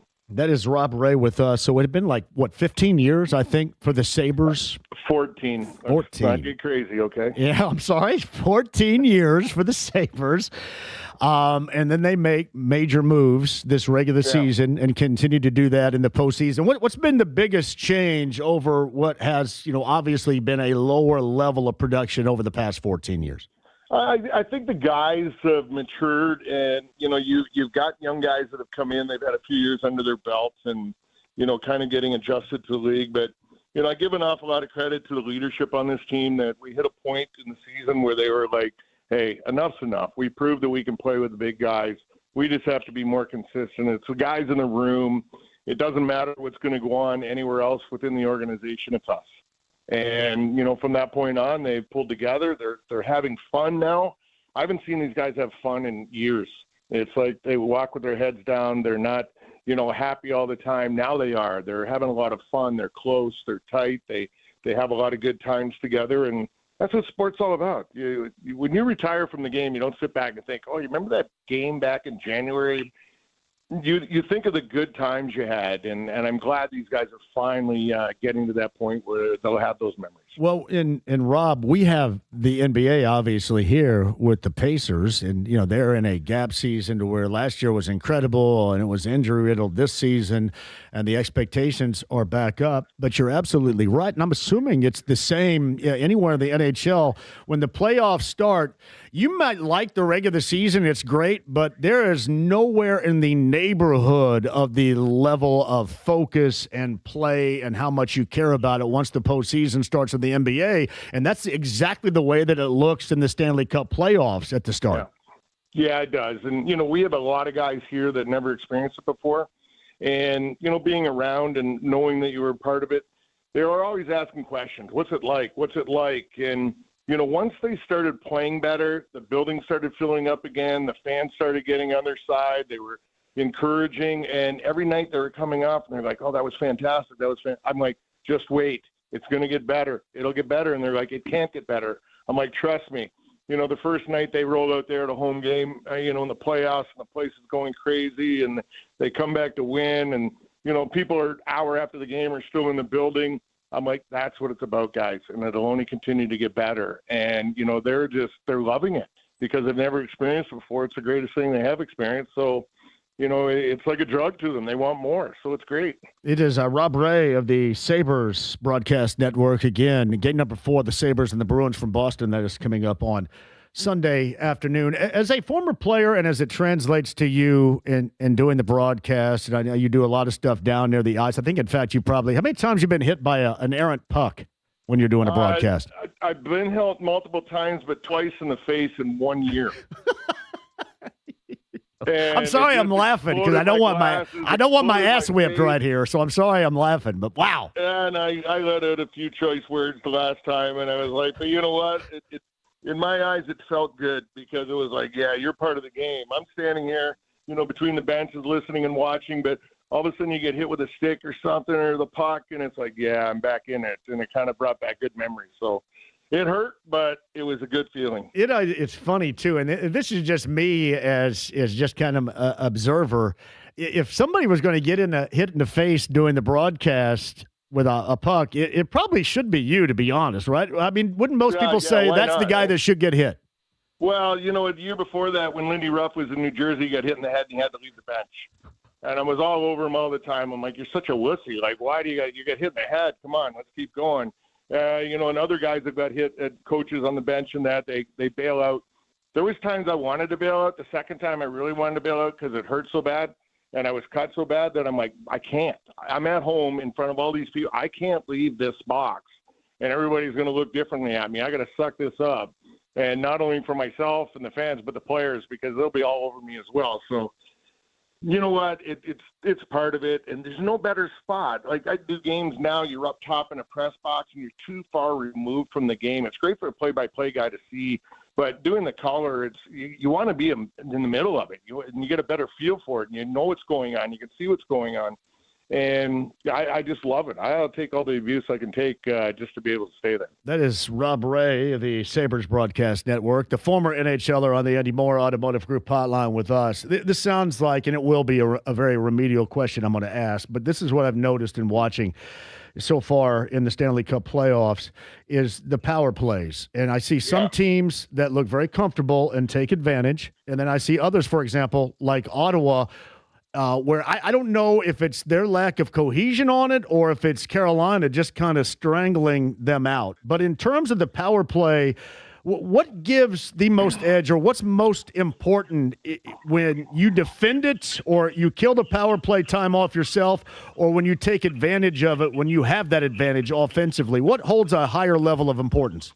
So I think both have equal, advantage to momentum. You go out and you not have a good power play, it kind of sets you back a little bit. If you go out to have a great penalty kill, especially the type of penalty that might have been taken, it really kind of boosts the guys a little bit. So I would have to say both are very equal.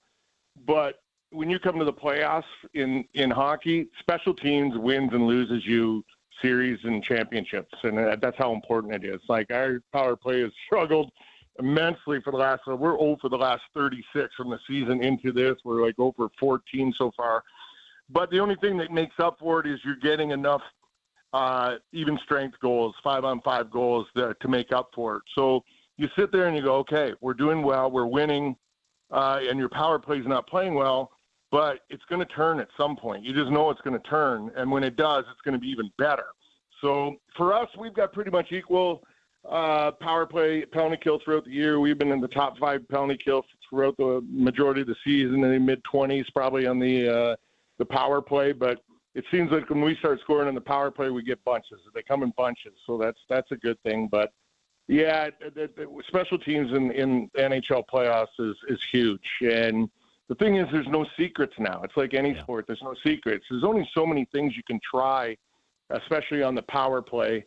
And when teams are studying that, they're going to take that stuff away. So it's kind of, you've got to adapt to the situation at the time and maybe just simplify things sometimes. That, instead of making the extra pass or a cross-seam pass from one side to the other, get guys in front of the net, take the shot, create the chaos, and try to score that way. So I think a lot of times they get away from it, and then when they start to struggle, they get back to it again. And then once they get that one or two ugly goals that we call them, not the real pretty ones, ugly ones, then you get yourself rolling a bit. And you see these guys, especially the Sabres here in the last game, just starting to fire pucks at the net and just trying to create that chaos, and they've got some good looks in the last little while.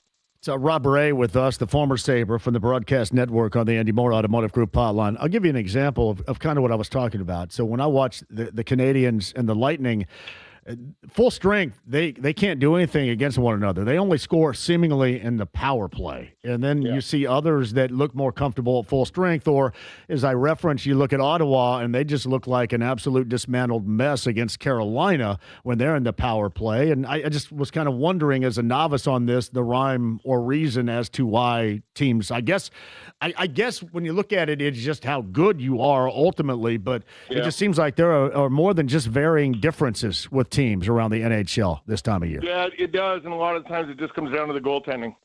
You're talking Montreal and Tampa, both very high-powered offenses. They move the puck really quick.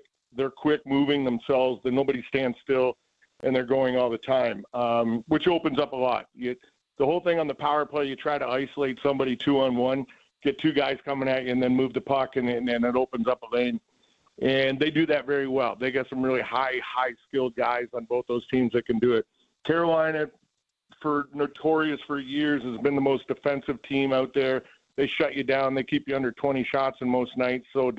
And penalty kill, they just smother you. They attack you. They smother you. You don't have time to get set up. And, Ottawa is a good team, but they don't have enough high-end skill to counter that sometimes.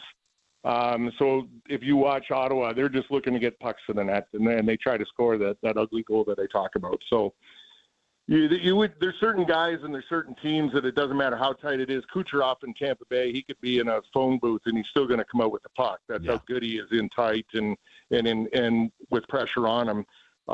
So there's guys like that can just open things up just on their own. So that's pretty much the difference in it. So Rob Ray with us before I let you go, and a shout out to our mutual friend Matt Godbout who set this up, and I'm rocking the Buffalo Sabres gear right now too because he sent me a box full. So I'm with you guys. I'm with you guys all the way here. I did want to ask you about the Rob Ray rule, or I guess as it applies, what is so called the Rob Ray rule. What's that mean? Well, when I was fighting and playing and having to do the job I had to do, I was not as big as most of the guys you had to fight. And during the 90s there was a lot of experimenting with, spraying stuff on your jersey so they couldn't hang on to it, to have Velcro on your arms and they grab on, they rip off. There were so many crazy things going on. Guys are trying to. I found myself, not being as big as most of them. I had to always wear a goalie jersey, so it had bigger arms, bigger body. And my shoulder pads and elbow pads, I never put the straps on them. I just set them on my body.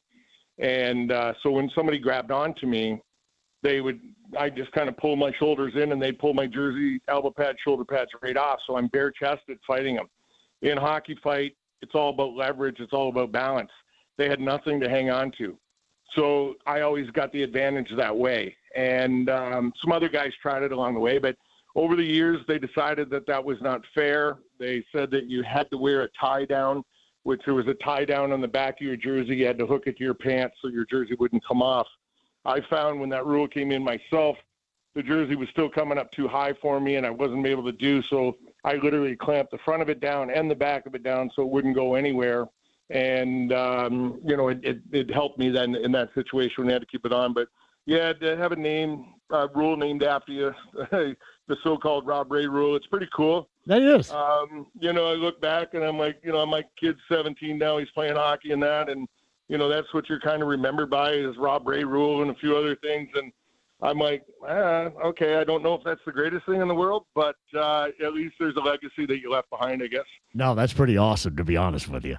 I mean, that's pretty awesome. You got to admit, that is, it'd be great to have a rule named after you. I always took the notion that when you're at home and you got in a fight, and Buffalo fans appreciated it so much, when you got in the fight, they went extra crazy when the jersey came off. Still to this day, I have old ladies coming up to me and they go, I remember when you played. And I'm like, yeah, I know why. And, it was just one of those things that, I don't know. It was back then, though, you didn't mind taking it off because you were in shape, where you were built now. I don't take my shirt off to get in the shower now because it's so disgusting. Rob Ray of the Sabres Broadcast Network and the former NHLer, most specifically with the Sabres, got enough to join us on the Andy Moore Automotive Group hotline. Sabres, a 3-1 win over the Bruins.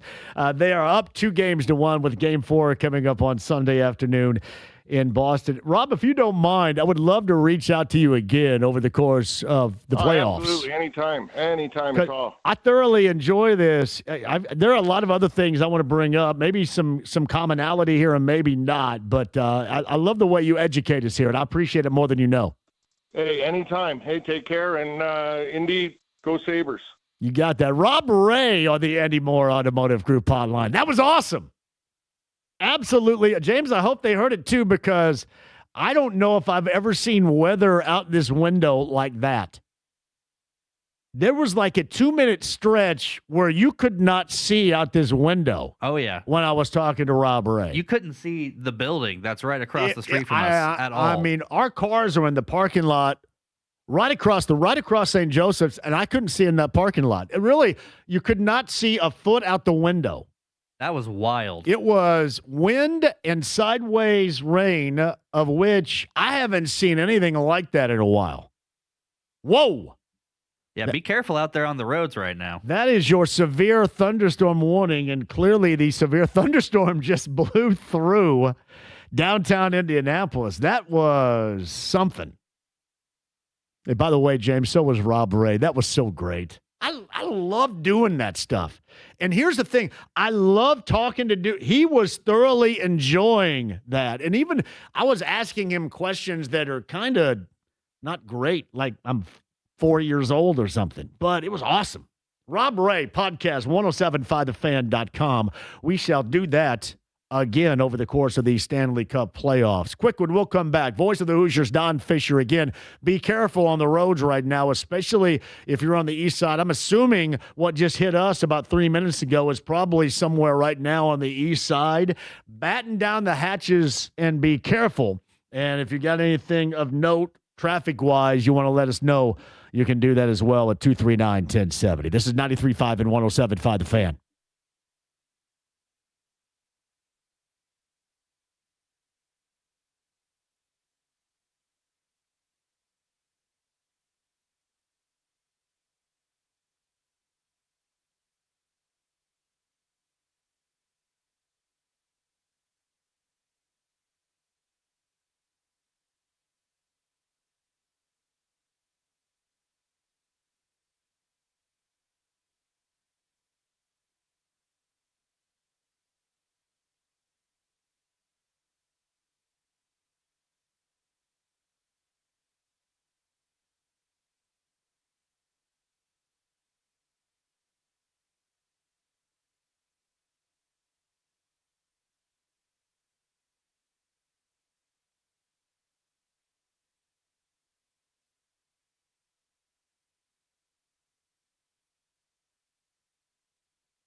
The Ride with JMV. Thank you for your support. 93.5 and 107.5. The Fan. All right, hoping you're with us right here because we just talked to Rob Ray, which was awesome. But, man, the weather, evidently, we were also under a tornado warning. Was it a watch or a warning at the time? Was it a warning? I had a warning, yeah. Severe thunderstorm warning is what I had over here. That remains in effect until 5:30. What they call destructive 80-mile-an-hour winds, which I want to say 5 minutes ago is exactly what we just witnessed outside this window. Yeah, I think we saw that coming through here. And probably I'm assuming on the east side right now is where that storm is. About 5 minutes ago, literally here off of St. Joseph's, you could not see a foot out this second-story window. It was incredible. I don't think I've ever seen anything, certainly here, but while I've been on the air like that. That was crazy. So hopefully you're good wherever you are. But again, make sure you stay weather aware as we are evidently still in a severe thunderstorm warning as of right now. We'll try to keep you updated. Rob Ray was fantastic. Here's hoping you didn't miss it or miss any of it. We'll get back to that coming up in a minute. And Don Fisher, voice of the Hoosiers, is going to join us coming up at the top of the hour. Stay right there on 93.5 and 107.5 The Fan.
The Ride with JMV. Well, not really. I felt it on my leg. Come on, I don't want to see it. 93.5 and 107.5. The Fan. All right, text line 317-239-1070. Little Feat. That show's in November, I believe, right? At the Miracle National Center. Number 30 on the text line, 317-239-1070. The classic band Little Feat. Thank you to my friends at the Miracle National Center. The tornado warning for Hamilton and Marion counties in effect until 5:15, so about 15 more minutes worth of that. And we had some serious straight line winds about 7 minutes ago here in downtown Indy. And it had been reported gusting up to 80 miles an hour, and that was every bit after what James and I witnessed right here in studio, believable. But a tornado warning in effect for Hamilton and Marion counties until 5:15. A severe thunderstorm warning for Hamilton, Hancock, and Marion County. All three of those until 5:30. That is a severe thunderstorm warning. And the severe thunderstorm warning for Hendricks and Morgan counties, that should have, as of 5 o'clock, expired. So we shall keep you updated, and that was something. So sturdy buildings, be safe, all of the above, because that was some, and I know it's not, you're going to say, well, was that jacket off weather? It's not, because it's in a normal broadcast window, but in terms of severe weather, it was jacket off worthy, no doubt. We will keep you updated. Speaking of updates, coming up next Friday, the shop in Carmel. My man BK and the Brick Shirt House and I all together at the shop in Carmel. That is next Friday. That's Rangeline Road, I believe, up in Carmel for the shop. Cannot wait to be up there with the guys. And I also unveiled this a little bit earlier, so Brian Kelly sent me this. And the new 2026 JMV Sucks Carb Day t-shirts will be available again on Carb Day. So I know we're going to be at the shop in Carmel next week. So we'll have so much 500 gear, all the t-shirts for you, all the active wear going into the month of May. We'll have the JMV Sucks Carb Day shirts of a year ago. But the unveiling and your chance to get the brand new JMV Sucks 2026 Carb Day t-shirt will be coming up from their trailer located out at IMS on Carb Day. And in case you haven't seen it, check it out at JMV 1070 on X, on Instagram, on Facebook. It is the basic, there's the Miller High Life logo with JMV Sucks in it. It is outstanding. That will officially be available coming up on Carb Day. But it is awesome that we're going to be at the shop in Carmel coming up next Friday. Excited. More on that coming up. If you missed Rob Ray, double back and check the podcast. What a great dude. The former NHLer, and he's a part of the Buffalo Sabres broadcast network. But a friend of mine, Matt Godbout, who used to work with the Colts and has worked with AAA and my friend Matt Goins here recently, he got a gig with the Sabres, and the Sabres obviously in the Stanley Cup playoffs. And he said, hey, you wanted to get Rob Ray on the show? And I said, absolutely. He was just awesome. I just don't know how much you guys heard considering the weather that was blowing. I mean, hell, half the time on 93.5, if it sprinkles, you can't hear it. So I'm assuming that maybe the signal and our voices were compromised during that time. But go back, and it's not just a focus on hockey. It was just an awesome conversation. Got to hear it. Hey, Jim Thorne asked if that shirt is going to be in a tank top version as well. I would agree. I think we need that in a tank top. Get back to that coming up in a minute. Scott Patterson, by the way, said it headed home up Meridian through Nora, the Civil Defense Horns, about 5 minutes late in Indy. When we were your Civil Defense Horns, I couldn't believe what we were witnessing right here. You could not see a foot out this second-story window. I don't know if I've ever seen it like that. Not just here, but anywhere. I like at work, at home, I've seen it that way, but I've not seen it at work like that. And what they say that tornado warning, by the way, still in effect until 5:15. I think 5:30 is the severe thunderstorm warning, essentially for Marion County, also Hamilton County and Hancock County. But they mentioned 80-mile-an-hour winds. That was all of 80 miles an hour right here. Oh, yeah, we got that right here. I guess Nick down the hall, one of the engineers, said something blew off the roof here. Really? Yeah. Hopefully it's not the antenna. Is 93.5 and 107.5 still live, local, and late breaking? Can we tell?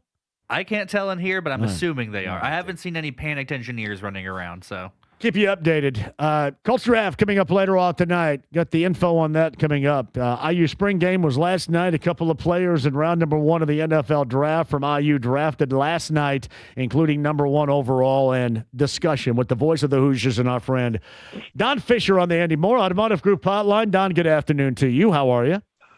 I'm doing well, John. How about yourself? Have you guys seen any of that inclement weather down there on the far south side today? Not as what you were talking about. We didn't hear any sirens down here. That's the good news. And the rain that we had on 3 different occasions, if my memory serves me correctly, on the day, none of them were anything more than just kind of a slow, nice little drifting rain. You know what I mean?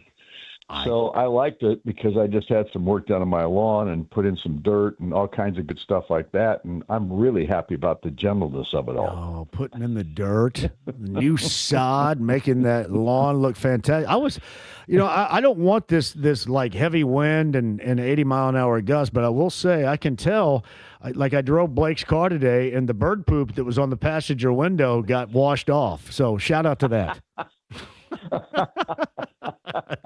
You know what? The climatologists are incorrect. It's just a perfect summer. No doubt. By the way, Sally informs us we are still on the air, by God. So there you go. Still on the air right there. Were you down in Bloomington last night? I was. So before we get into the draft and Omar Cooper Jr. and Fernando Mendoza and what's coming up the rest of the weekend, what'd you see by eyeballing the spring game from a lot of those new faces in a part of that football program? Well, I guess the one thing that Sig pointed out after the scrimmage was over with was the fact that we had so many guys that did not participate. So many of them, we had probably 8-9 guys that literally didn't play last night that will be major factors this fall, primarily because of, off-season surgeries and things like that. Charlie Becker, of course, who was such a star, kind of dinged a hamstring a little bit. And actually, Sig said last night he could have played in the last 4 or 5 practices, but we decided there's no sense in having him tweak this thing again if that could happen. And so they just held him out. But honestly, what I saw last night was a bigger, stronger offensive and defensive line, which is something, I've talked about this almost to anybody that ever listened. One of the reasons Indiana has never been great up until the last couple of years, and I say great in the sense of, having losing program, all those kinds of things. And one of the reasons is because the hardest thing for Indiana to get was offensive and defensive linemen. Because those guys aren't going to go, the best aren't going to go to a program that can't win. And obviously, Indiana really struggled in getting those types of players. Now, you can always get some talent and develop that talent, but we haven't seen a lot of that over the last many years either. So from my standpoint, what I saw, what I really liked what I saw last night was the offensive line and the defensive line. And even though a couple of guys off the offensive line did not participate, there is depth there that we have not seen in Indiana in a long, long time. And on the defensive side, I really liked what I saw there because the transfer portal guys that they've reinforced the outside linebacking or the defensive edge or the edge rusher positions, I really think that's been really upgraded, so to speak. And I don't say upgraded over last year because those guys that we had last year, they gave it our all, and they played terrific. And they had two guys that played really well, and both got hurt, one early in the year and then one late in the year, or midway through the season and one late in the year. But you know what? They have more depth at that position as well. So, John, I'm really encouraged with what I see in those two areas. And then for the rest of last night's scrimmage, I think the one thing that stood out to me was how good the receiving corps is going to be again with Nick Marsh and Becker, of course, when he starts playing again. Without doubt, a kid named Shaz Preston has really impressed me during these camps. And they've got a couple of guys, Davian Chandler from Lawrence North, a kid named Bond, LeBron Bond, who's from down south in Texas, I believe. And those guys really have impressed me in the spring practice sessions.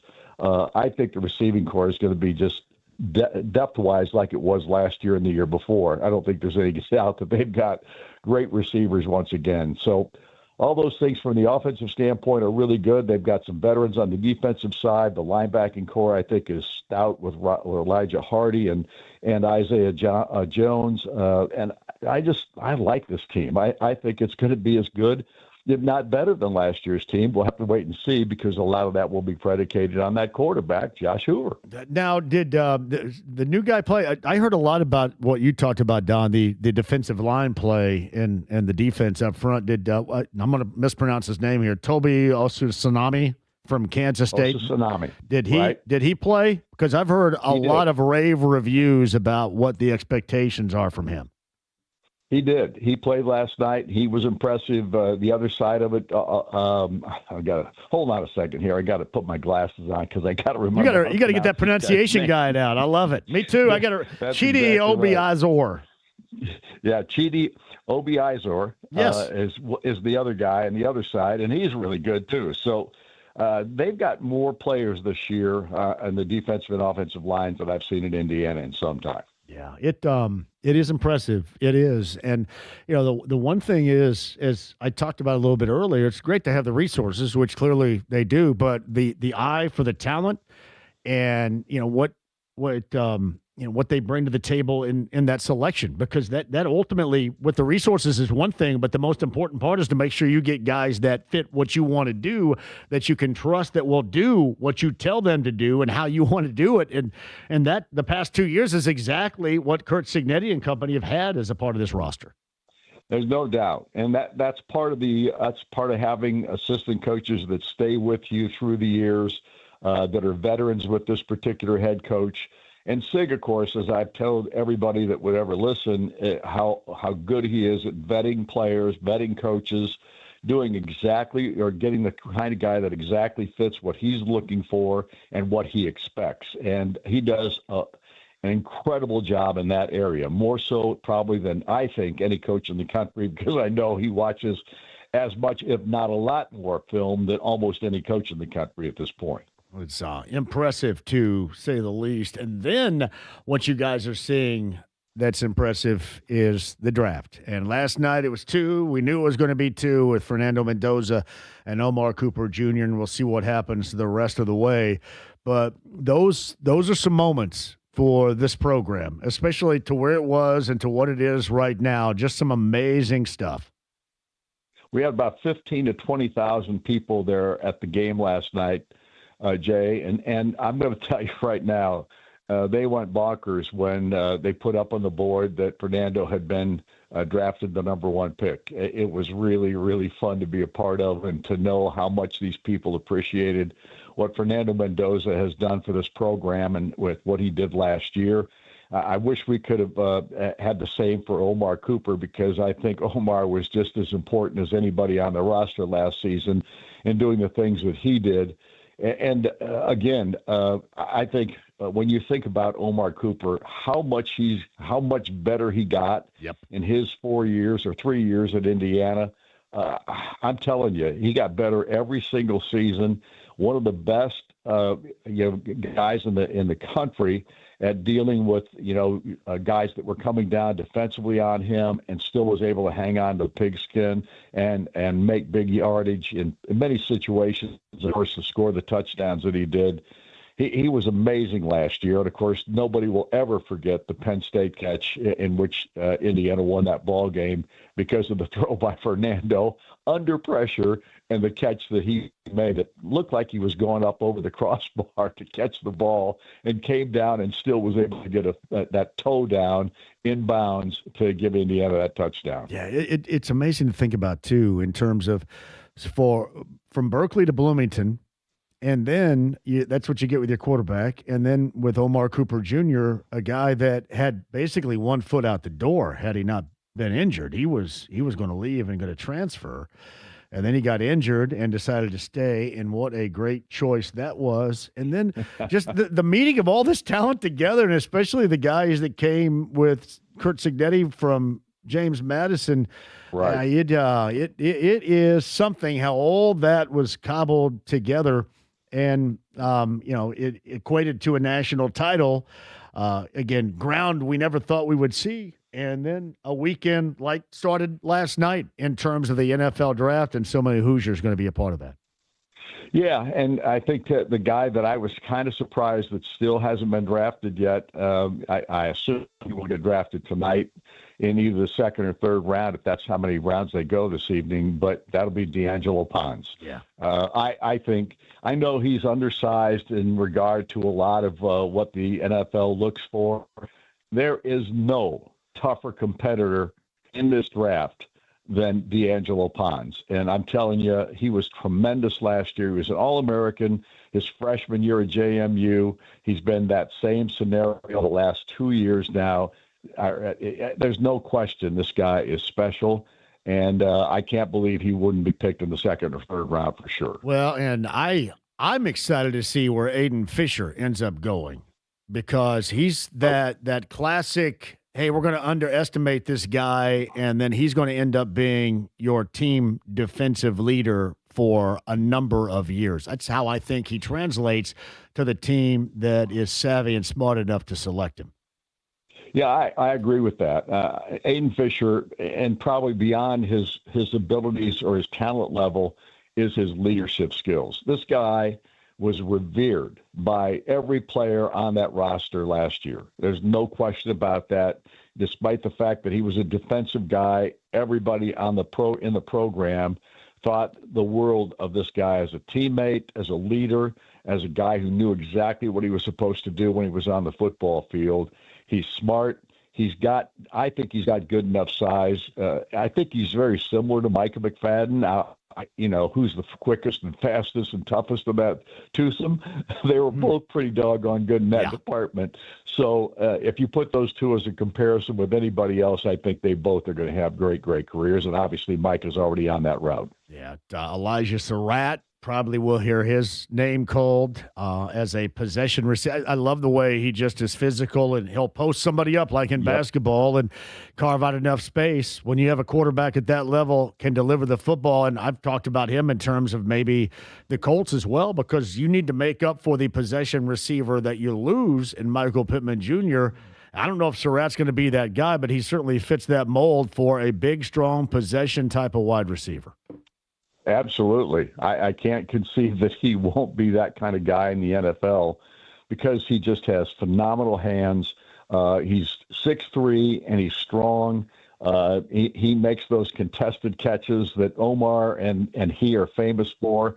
And, of course, Charlie Becker's in that realm as well, because of the coverage that he's been they've done on him, and he makes some phenomenal catches. But obviously we got him back for another year, which is really critical. But no, you're right.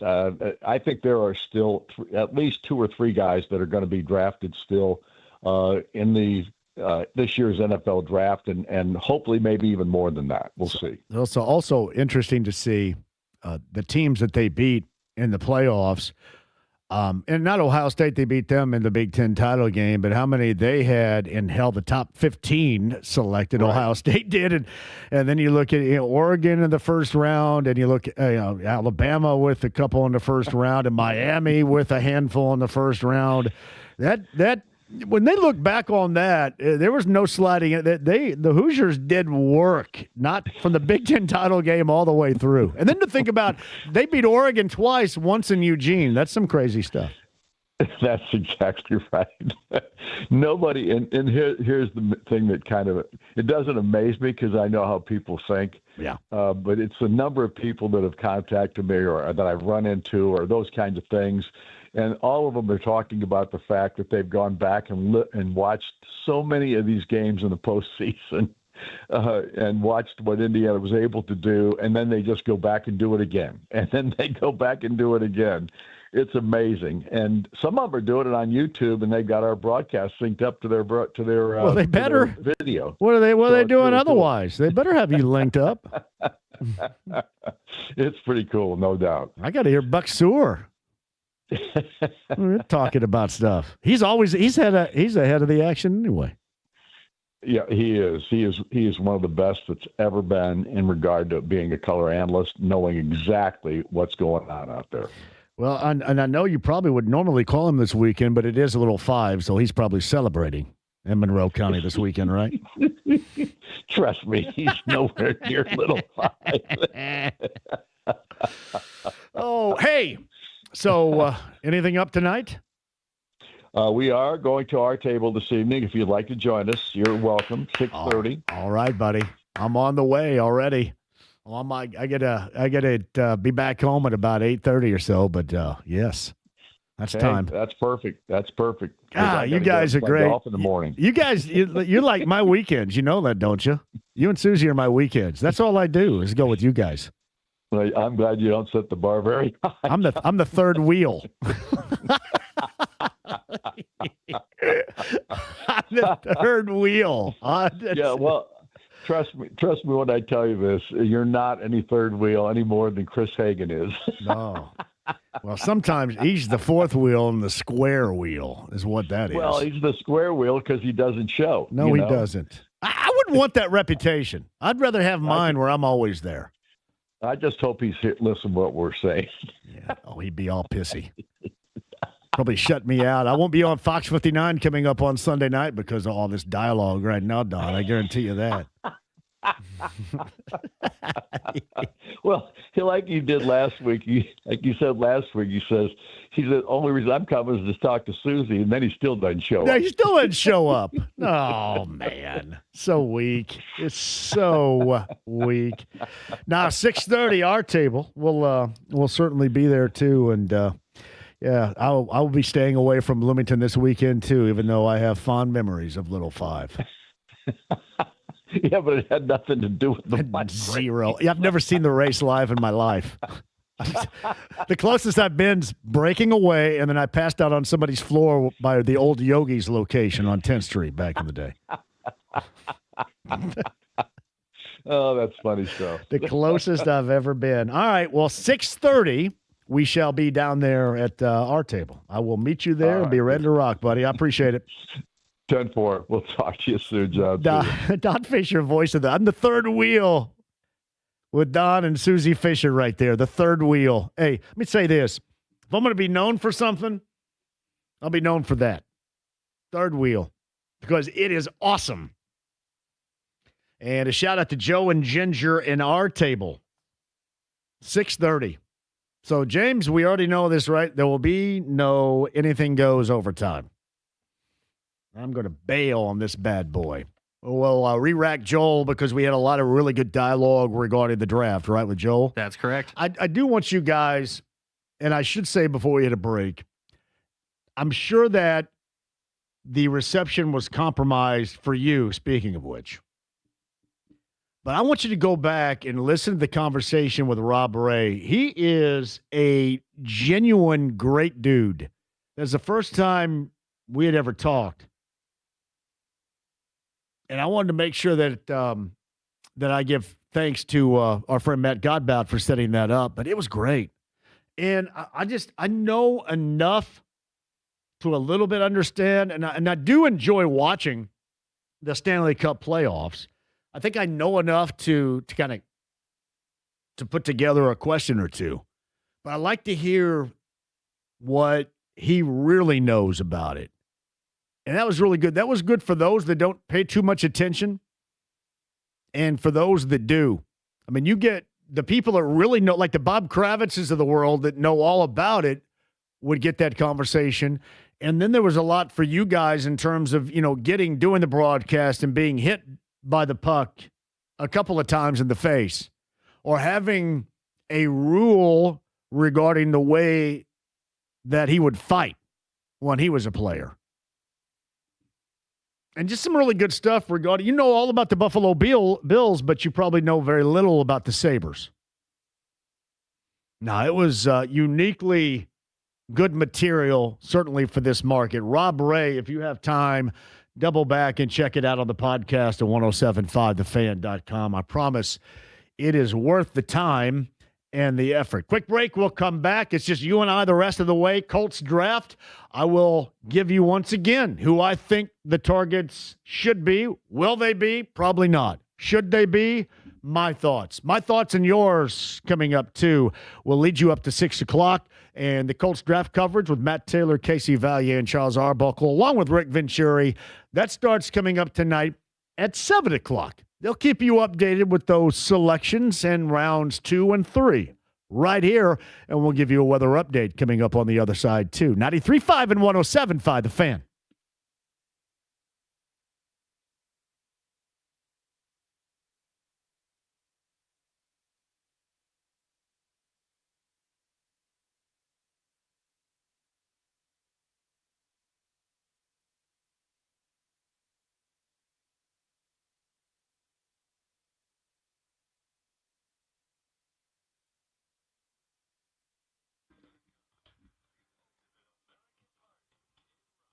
Hey, John, I want to talk to you about the place, Big Red Liquors, 100-plus location, state of Indiana. Did you know 19 new in and around Indianapolis to make sure you are good to go, especially on a weekend like this with the brands of beer, ice cold beer, Bud Light, Michelob Ultra. I'm going to have a couple of those a little bit later on tonight. That's low calorie, 95 calorie beer for you. How about the Modelo brands? Modelo Oro, and Corona Premier, all on sale right now. Miller Lite, Coors Light, everything you're looking for in the category of cold beer, they're going to have for you at Big Red Liquors. It powers the JMV Takeover every Saturday night on B105.7. Big Red Liquors, 100-plus locations, state of Indiana, one near you. To find it online, that's bigredliquors.com.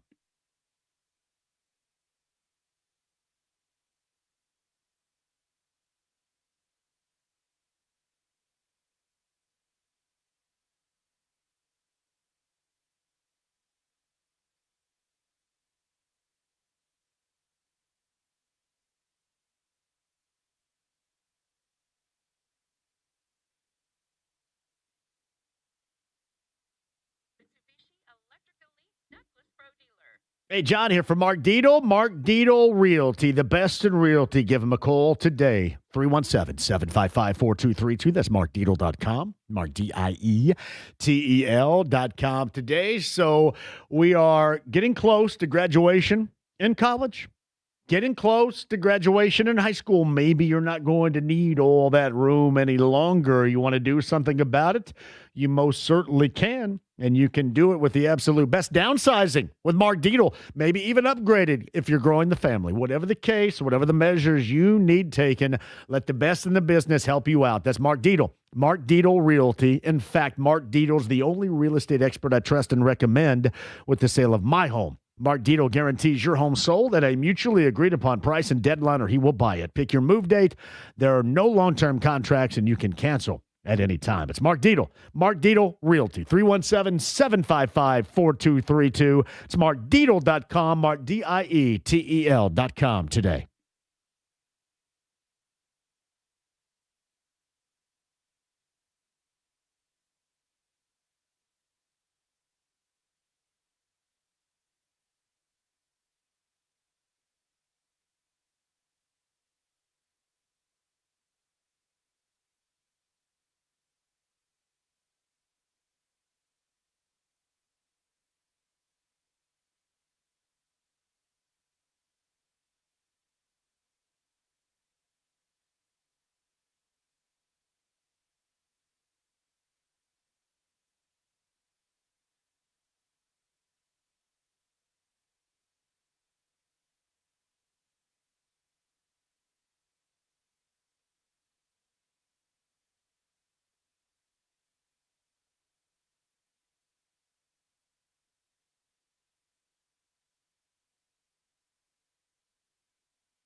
The Ride with JMV. I don't understand a word you just said. 93.5 and 107.5. The Fan.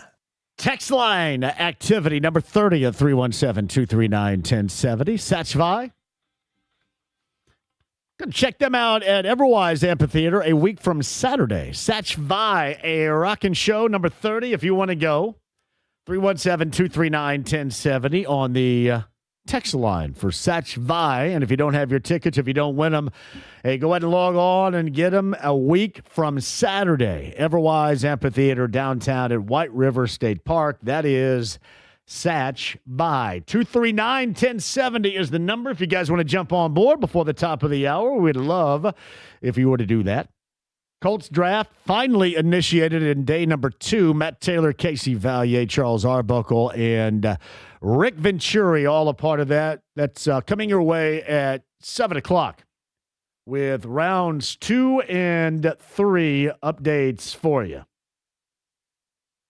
JMV, the salmon at our table is fantastic. Shout out to the salmon at our table.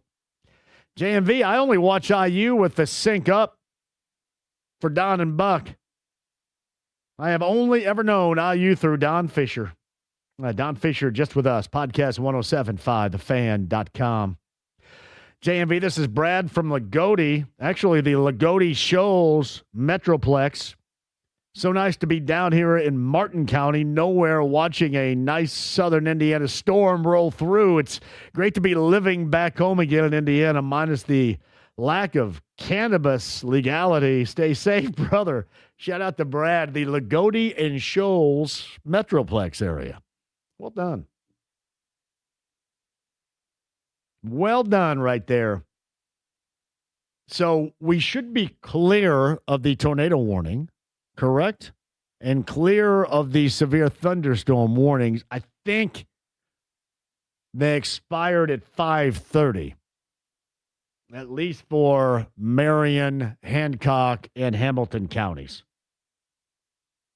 It has been heavy duty around here. About an hour ago now, approaching an hour ago, we had some straight line winds that looked to be in the neighborhood of 80 miles an hour, as has been reported. It was pretty intense out there. It was intense. You know what? I was looking. I parked right there. I was looking. I thought Blake's car was over there. It's right there. Go. Wait a minute. The car's gone. I think that was David Woods. Your car got somebody blown else's. away. Yeah. No, it did. It did look like it absolutely could do that.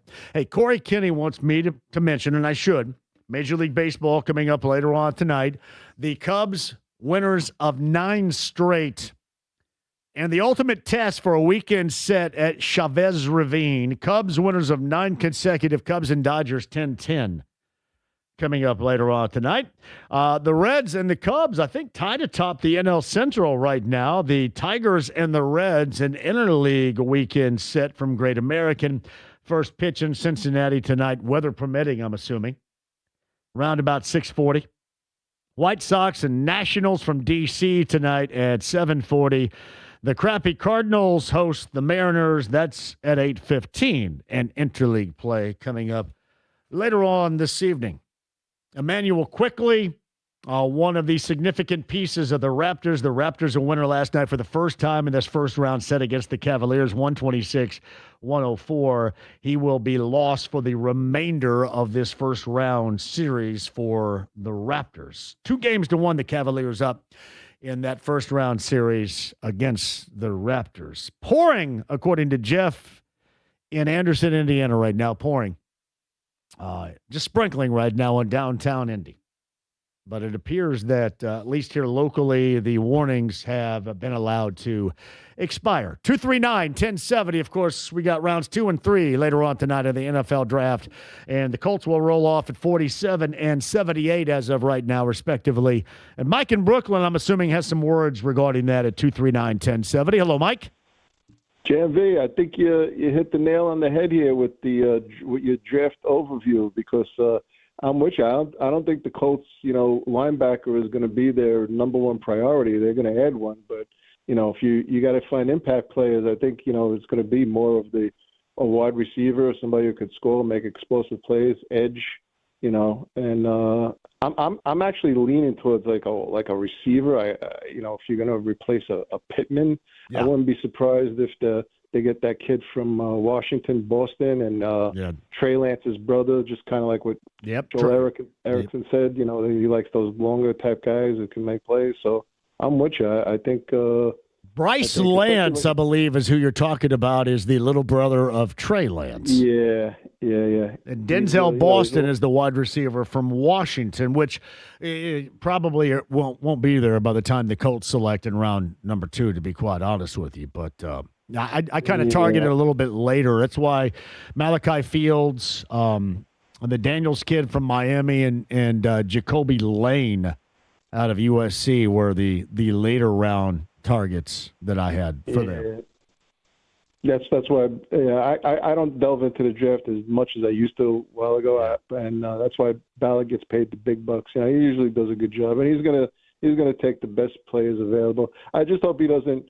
I mean, I know how where the draft falls, and now it's kind of a consensus that he's going to try and get more picks, and he's saying, but I don't hope he doesn't get too cute. If there's somebody there that he's got ahead of somebody else, that just make the pick and try and get some impact players, because he's got to get some guys that can make an impact. I'm thinking more along the receiver line. If you can get somebody to maybe possibly replace Pittman and maybe even give you a little more explosiveness. Would you go edge rusher, though? Would you go edge rusher or receiver? Does it depend on, and again, their board is going to be drastically different, I'm assuming, than what we believe. But I prioritize edge rusher before I do wide receiver. Would that be your play at 47, especially if you get a slide or two, which may ultimately happen, considering what's transpired so far? Yeah, absolutely. I mean, we all know we need an edge guy, but it seems like a lot of them came off the board. So, I mean, if he's just going to get – I was looking at it. It looks like some of the players that are still available are kind of like Ballard guys that he's already has. I'll give you a list really quick of guys, at least off the top of my head, that I think are still – T.J. Parker of Clemson still available. Cassius Howell, Texas A&M, still has availability. We know this Zion Young is still out there from Missouri, coming off the edge. The edge rusher from Oklahoma, Mason Thomas, has availability, and the guy that to me kind of sounds like this team in a nutshell, Gabe Akis of Illinois, who is kind of a hybrid linebacker edge rusher.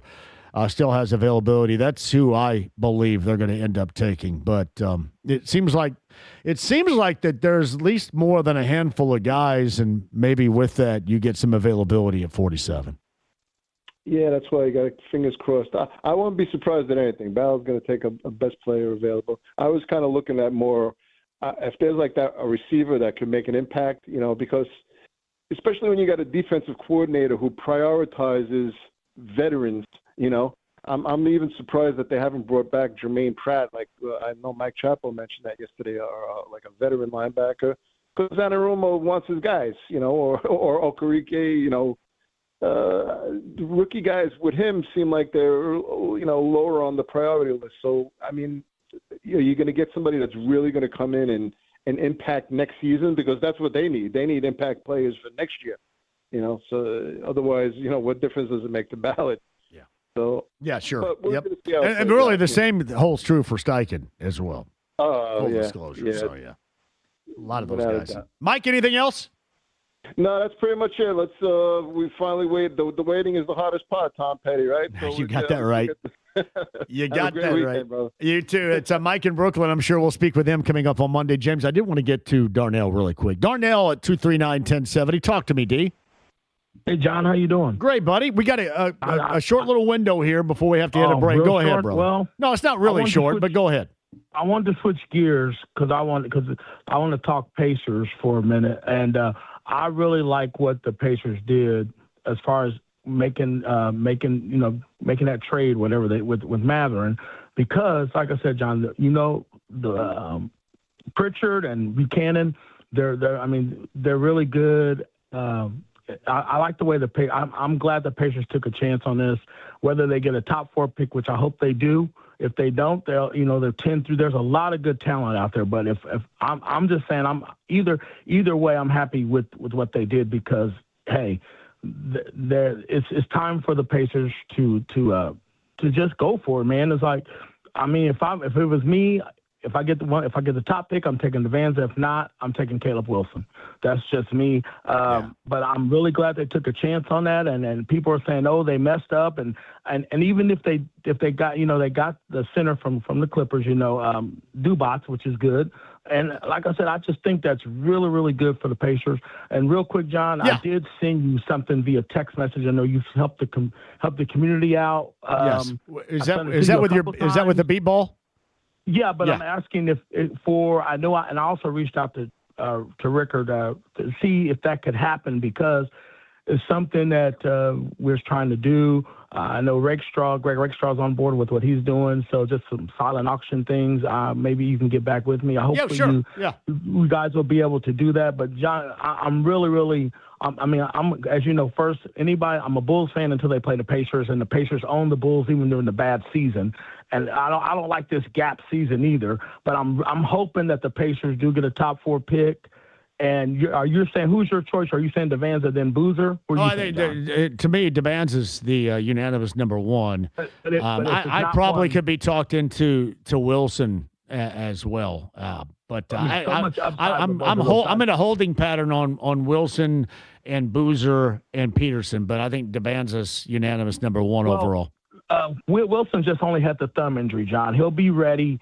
Training camp or whatever. He just had a thumb injury. I mean, I know it's about handling the ball, and he can create his own, go get his own.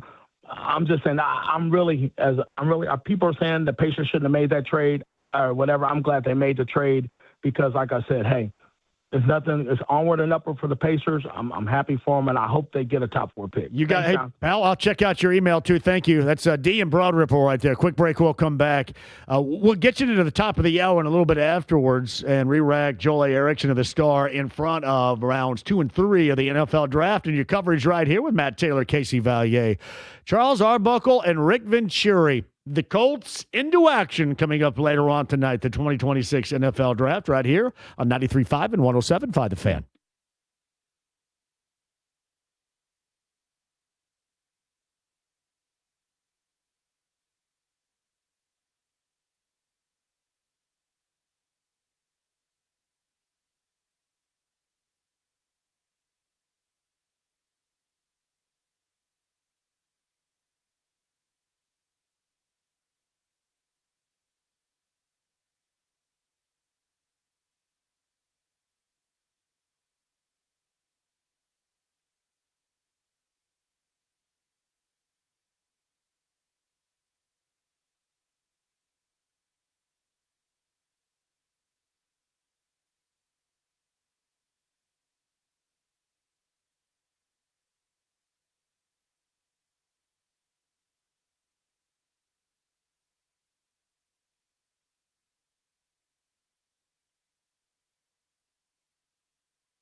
JMV here for check that, Moyer Fine Jewelers in Carmel. It's Moyer Fine Jewelers in Carmel. Why?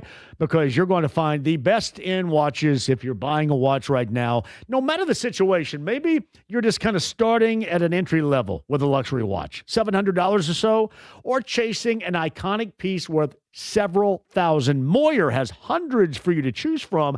In fact, they're an authorized dealer for over 23 watch brands and have the Midwest's most incredible collection of pre-owned Rolex. So if you're building your collection, there's where you go. My friend Dan Moyer and Lauren, Moyer Fine Jewelers in Carmel. It is the place where you get all the watches you're looking for at the watch store. In fact, heavy-hitting luxury brands like pre-owned Rolex, as I mentioned, Omega, Breitling, Grand Seiko, Hublot, and more, Nevada Grecian, Chronos Swiss, all you can find under one roof in a fantastic showroom. The watch place is Moyer Fine Jewelers in Carmel, 146th Street in Carmel, or MoyerFineJewelers.com. Tell them I sent you. That's MoyerFineJewelers.com.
The Ride with JMV.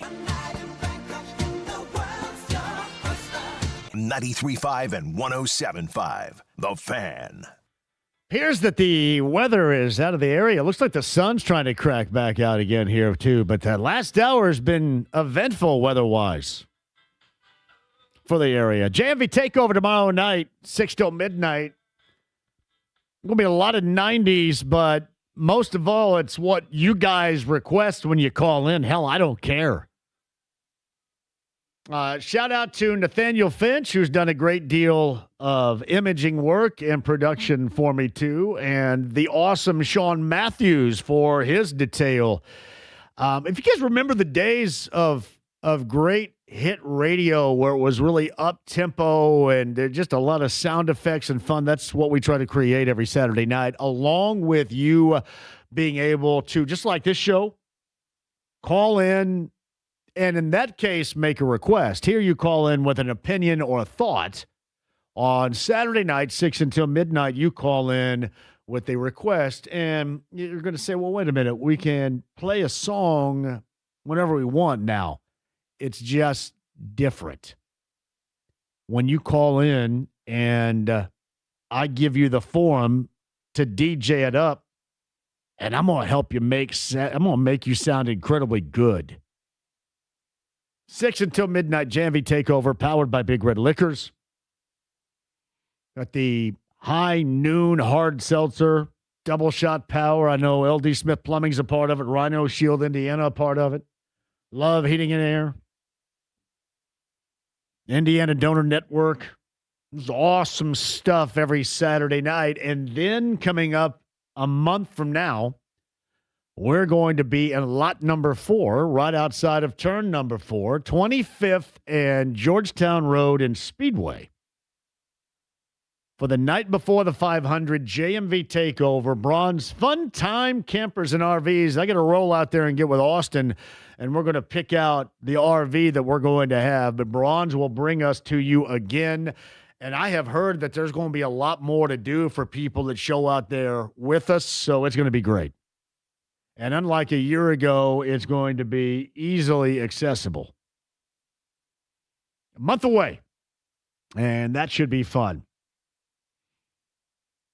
JMV, this is from Jim in Fort Wayne. So I'm not in Indy. I am in Fort Wayne, but weather-wise, you're coming in loud and clear up here via X. I appreciate that. We did go through some weather circumstances that was pretty tight a little bit earlier, for sure. All right, we've got Matt Taylor, Casey Valier, Charles Arbuckle, and Rick Venturi. A little bit after the time, actually 7 o'clock tonight is when that coverage begins for you with the draft. I've got Joel A. Erickson re-rack for you coming up after the top of the hour. We'll run back exactly what we talked about in terms of our thoughts on the draft and rounds 2 and 3 for the Colts to take their first action of the draft coming up later on tonight. But again, Matt and Casey and Charles and Rick have you coming up in the 7 o'clock hour. Quick break, we'll come back. I'll get you set for Joel A. Erickson and get you set for night number 2 of the 2026 NFL Draft. You can hear it right here, 93.5, 107.5 The Fan.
The Ride with JMV. We're putting the band back together.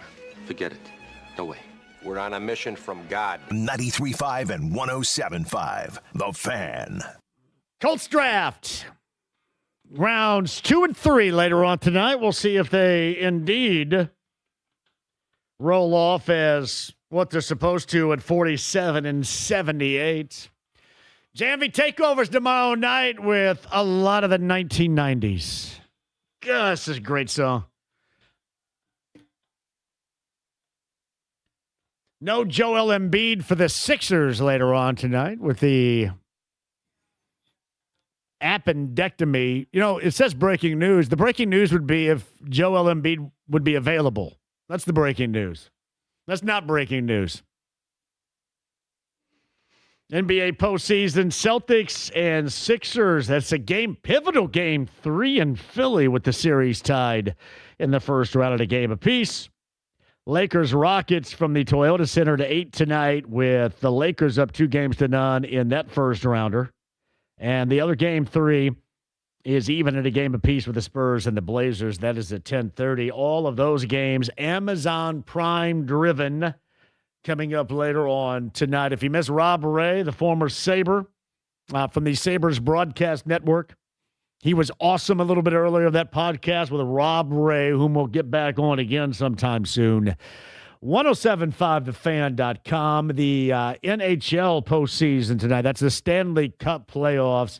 Lightning and Canadiens TNT at 7 o'clock tonight. Series tied at a game apiece. That game 3 is in Montreal. The Golden Knights and the Mammoth in Salt Lake City at the Delta Center tonight.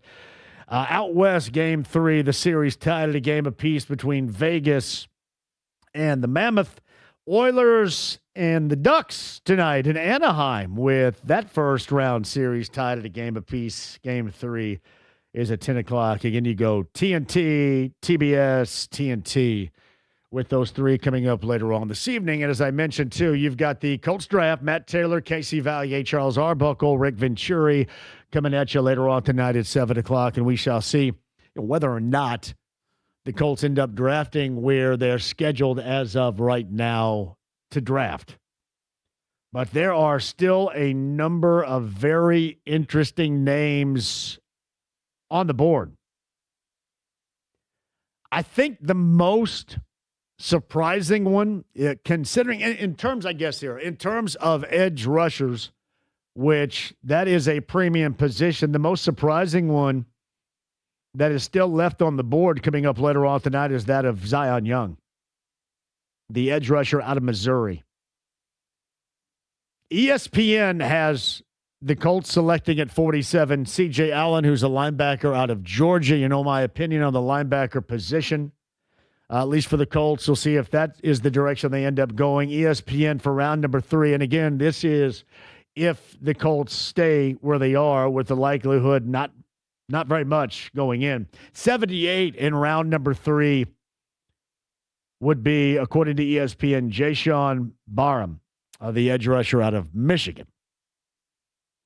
But interesting, some of the names that are there. Do they covet because it is a need, but how needful is it? The linebacker position, we shall see. Gabe Akis, Illinois, is my selection. I go Akis, and I think I also went Jacoby Lane, wide receiver, USC. I think Malachi Fields is going to be done by the time that rolls around.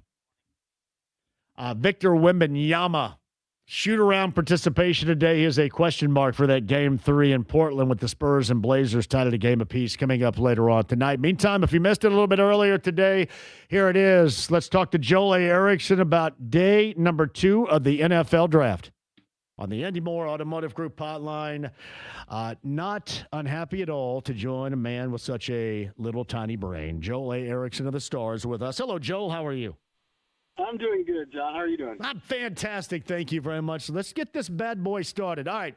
The first thing I want you to dismiss, and I'm quite sure that you will, is I don't believe it to be necessary to utilize one of these initial selections, wherever the hell this may end up being, for the Colts at linebacker, because to me, I don't think that they care enough about the linebacker position not to find something that's adequate enough for them and Lou Anarumo someplace else, maybe a former Bengal again or something. I would not put stock in it. What say you?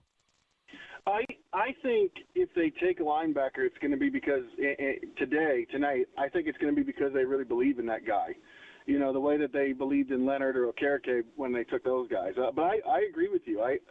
The way Lou Anarumo has talked about playing defense seems to minimize linebacker a little bit. And I also think, at the owners' meetings, Chris Ballard said he thinks this is a deep class at the top and all the way through, and that's usually code for I think there's some pretty good players in the later rounds. And so unless it's a guy that they think is special, I'm kind of with you. I think it's possible that we don't see a linebacker go off today. So it's interesting, too, because, there are high-quality linebackers that at least as we sit here and talk right now, Joel, will be, I guess, available coming up when they select at number 47 overall.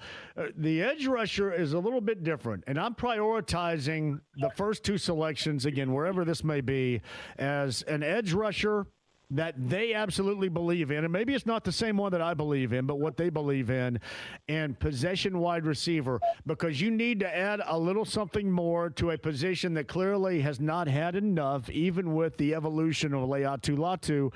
And when you dealt away Michael Pittman Jr., that left a hole that even though he didn't put up massive numbers, I think at some point with the offense, if you have the expectations of it being the same with a healthy Daniel Jones and Alec Pierce as it was the first part of last year, you have to find that possession receiver, bigger receiver someplace. So I prioritize that with those first two selections, wherever they may be. Would you agree? I have a sneaking suspicion that Shane Steichen is going to want, I agree, a bigger-bodied receiver, but I also think that he's going to want a little bit more downfield capability and downfield speed than Michael Pittman Jr. offered. Not to say that he didn't value Michael Pittman and what he did for them, but Shane Steichen loves the explosives. He loves the ability to get guys downfield. I think he probably wants that. So I do think that I guess I'm kind of thinking some of these guys who are bigger bodied and maybe have some of the better 40 times at wide receiver. At defensive end, I think it's very interesting. That edge rusher position is very interesting because the guys that are kind of available, Zion Young, Gabe Akis, TJ Parker, some of these other guys that made it to the second round, and they're obviously there's still 14 picks, so there could be a run where you see those guys come off the board. But I think the interesting thing is that Chris Ballard said that he thinks what they need most is a fastball. But the guys that are left are kind of more of what Lou Anarumo has historically liked, which is a little bit bigger, brawnier types who can do a little bit more than just come off the edge fast. It's funny. I've talked about for the last 2 days, Gabe Akis, for whatever reason, and I don't know, because he's kind of hybrid-ish, linebacker-y, edge rusher-y. He was a preseason All-American, and really he was kind of forgotten about. And for whatever reason, to me, that has Colts written all over it. I don't know about you, but it just does to me. I think he's definitely a guy that I kind of have circled as a possibility. Zion Young, I think I'm kind of expecting him to be gone, but I think he's also on there just because he had a pretty big Senior Bowl, and we all know Chris Ballard likes those guys who turn in good weeks at the Senior Bowl. Usually with defensive end, Chris Ballard likes, he likes length. He likes guys who have some length to their arms, some stretched out capabilities, and there is some stuff that backs that up. Now, obviously, not Ballard's draft history at defensive end. He's had trouble getting that kind of player with the fastball player that they need. But if you look at the entire NFL, that's why Reuben Bain ended up going all the way to 15 yesterday, is because the history of pass rushers with short arms is not great. It's funny, too. Joel Erickson of the Star joins us. The last time I laugh about that because I watched Reuben Bain Jr. just roll over everybody's heads. I mean, they didn't win a national title, but there's nobody that he looked ideal for the NFL collegiately.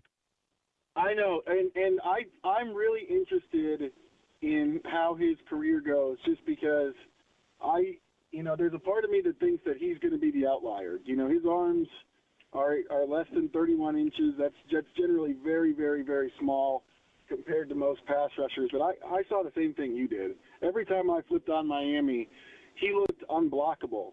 And, there are these outliers with some of the physical testing stuff. Aaron Donald is an extreme example, but that was a guy that he lasted into the same type of area of the first round because he was shorter and slighter, and people were worried about his size, and then he was one of the best defensive tackles in the history of the NFL. So I'm with you. What I saw from Reuben Bain looked like a top 5 pick, not the 15th pick. And I'm very curious to see if he's the guy that bucks some of that history, because there's always outliers. There's always outliers with every that stuff is informative, but there's always outliers with all of those measurements and stuff. It's Joel A. Erickson of the Star covering the Colts draft as it officially gets underway for them later on tonight. We believe we'll find out exactly how they execute a plan. Later on this evening on night number 2 of the 2026 NFL Draft, Joel's on the Andy Moore Automotive Group hotline. I'll give you a great example. I was looking at the ESPN predictions for round 2. They have Zion Young going 50. For, let's just say, hypothetically speaking, this is accurate, or this is what the Colts would be looking at. Would you think there's any way, shape, or form they would let him slide by 47 if he were available still? I think he seems like the kind of guy that they would like. But, we also saw during the Pierce draft, when Alec Pierce was drafted, they traded back and still got him. And so you've kind of alluded to it by saying we don't know exactly when they'll make their picks, but I kind of have that in my head too as we get ready for tonight, wondering, what if, because there's roughly 5-ish linebackers right now, and maybe 5-ish defensive ends that people think are, second round types, and that's 10 players for 15 picks. Feels like there's a good chance that there's 3 or 4 of those guys available when the Colts pick. Do they try to slide back a couple of picks, the way the Niners did yesterday when they slid back 3 picks twice? Joel, R. Mason Thomas is an edge out of Oklahoma. He may still be on the board. We've mentioned Akis out of Illinois, who still may be there when the Colts go as well. Here's another somewhat curveball. D'Angelo Pons and the possibility of a Kenny Moore II replacement. And you can play off of this as well. Will we see any movement regarding Kenny Moore II or Anthony Richardson at any point during this draft? So a 2-pronged question for you right there, and it also involving a former Hoosier at corner in D'Angelo Pons. I kind of think it's likely that we see both of those guys, but I think we see it tomorrow. After some teams miss out on players like D'Angelo Pons at nickel. Because Kenny to me, if you're trading for Kenny Moore, I think that that's the kind of move that you make if you're a playoff team. You believe that you're going to be in the playoffs. You want a nickel who's going to make plays out of there. I think that's the move you make for a guy of his age, his salary, and his resume. I think that he's kind of a contending type. But maybe you go into this second day thinking, well, I can get my nickel in Pons. I love Pons. I love watching D'Angelo Pons play. There are the ball skills and the way he's always around the football remind me a lot of Kenny Moore. So I think it's possible, but they also, if Mooney Ward and Sauce Gardner, if they're planning on both of them starting, I know they want to get Justin Wally on the field, and that slot position is kind of earmarked for him, I would think. So, I wouldn't necessarily be surprised if that's the pick. I think there's some reason to think that maybe that wouldn't happen. Yeah, it's Anthony Richardson, and listen, we all kind of cobbled together our own little theories here. And you watched Arizona last night, go after arguably the best athlete in the draft and draft there, but an offensive line that's still not there, and still huge question marks at quarterback. And we're trying to logically, I guess, somewhat find a landing spot for Anthony Richardson. Would Arizona seem like that even more so after watching the first round of the draft to you last night? Arizona, Green Bay, Pittsburgh. Pittsburgh, like a team like Pittsburgh, I know other people have said this, but why not? Just with what they've got at the quarterback position right now, like why not take a chance with a late round pick? Arizona could fall in that too. I do think he gets moved. I think someone kind of takes a flyer on him. I don't necessarily know that it's going to produce a whole lot in terms of value for the Colts, but I do think someone ends up taking a flyer there as they get through and look at their depth chart and go, we do have a spot for a guy to just kind of see what's there. Maybe they're not planning on him to be the backup, but they want to take a look at it in this offseason and training camp and see if there's more there than the Colts were able to get out of him. Joel Erickson of the Stars on the Andy Moore Automotive Group hotline. You'd mentioned this regarding wide receiver. I think we both draw the same conclusion that a big wide receiver is necessary, but you mentioned that maybe Shane Steichen would want somebody that's being able to go down the field. And to me, that wouldn't necessarily be somebody that can beat you with the speed, but somebody that can go up and get it. One of those, I identified actually two of them. One's Malachi Fields of Notre Dame, and the other one that I haven't heard too many people talk about from USC's Jacoby Lane, who's around 6'4" and is more noted at going up and getting it than anything else. Would that equate to some logic you would believe Shane Steichen might have surrounding trying to refill that position with the loss of Michael Pittman Jr.? Maybe. I generally think that he likes to have kind of the speed to beat guys and separate from guys without having to go up and get it. Obviously, Pierce gives you that as well. Trying to get another Alec Pierce is difficult. But I think, to me, that's one of the things that sticks out is just a guy who can do both of those things is probably, I think, what Shane Steichen would like to have, more so. He came up with those Chargers teams, and those Chargers teams with Phillip Rivers, they had a string of guys there who were 6'4" and could leap, but also could run. And so I think that's probably instructive as to what he kind of likes at the receiver position. Joel Erickson of the Star with us. All right, well, lay out what you think is going to happen coming up later on tonight. I'm assuming that involves some sort of trading down scenario. Well, I think I was looking at it last night, and I thought the first round kind of went as expected. Maybe the only one that is a surprise coming off is Malachi Lawrence going to the Cowboys. That's kind of a toolsy guy that fits kind of the early Ballard picks at defensive end, but he's obviously gone now. So I think maybe, I'm thinking that they're going to have a choice there where they have a couple of those players. They can look at defensive end. They can look at linebacker. There's some safeties in that range. There's wide receivers throughout this draft. So I think there's going to be a cloud there. And I do think they're going to look to move back and maybe get some picks. He's kind of been saying that all offseason, even going all the way back to the combine, that they want a few more picks in this draft. And honestly, of course they do. They've let a lot of guys move on or actively traded a lot of guys, and they haven't necessarily replaced all those spots on the roster. I can see why they want more picks.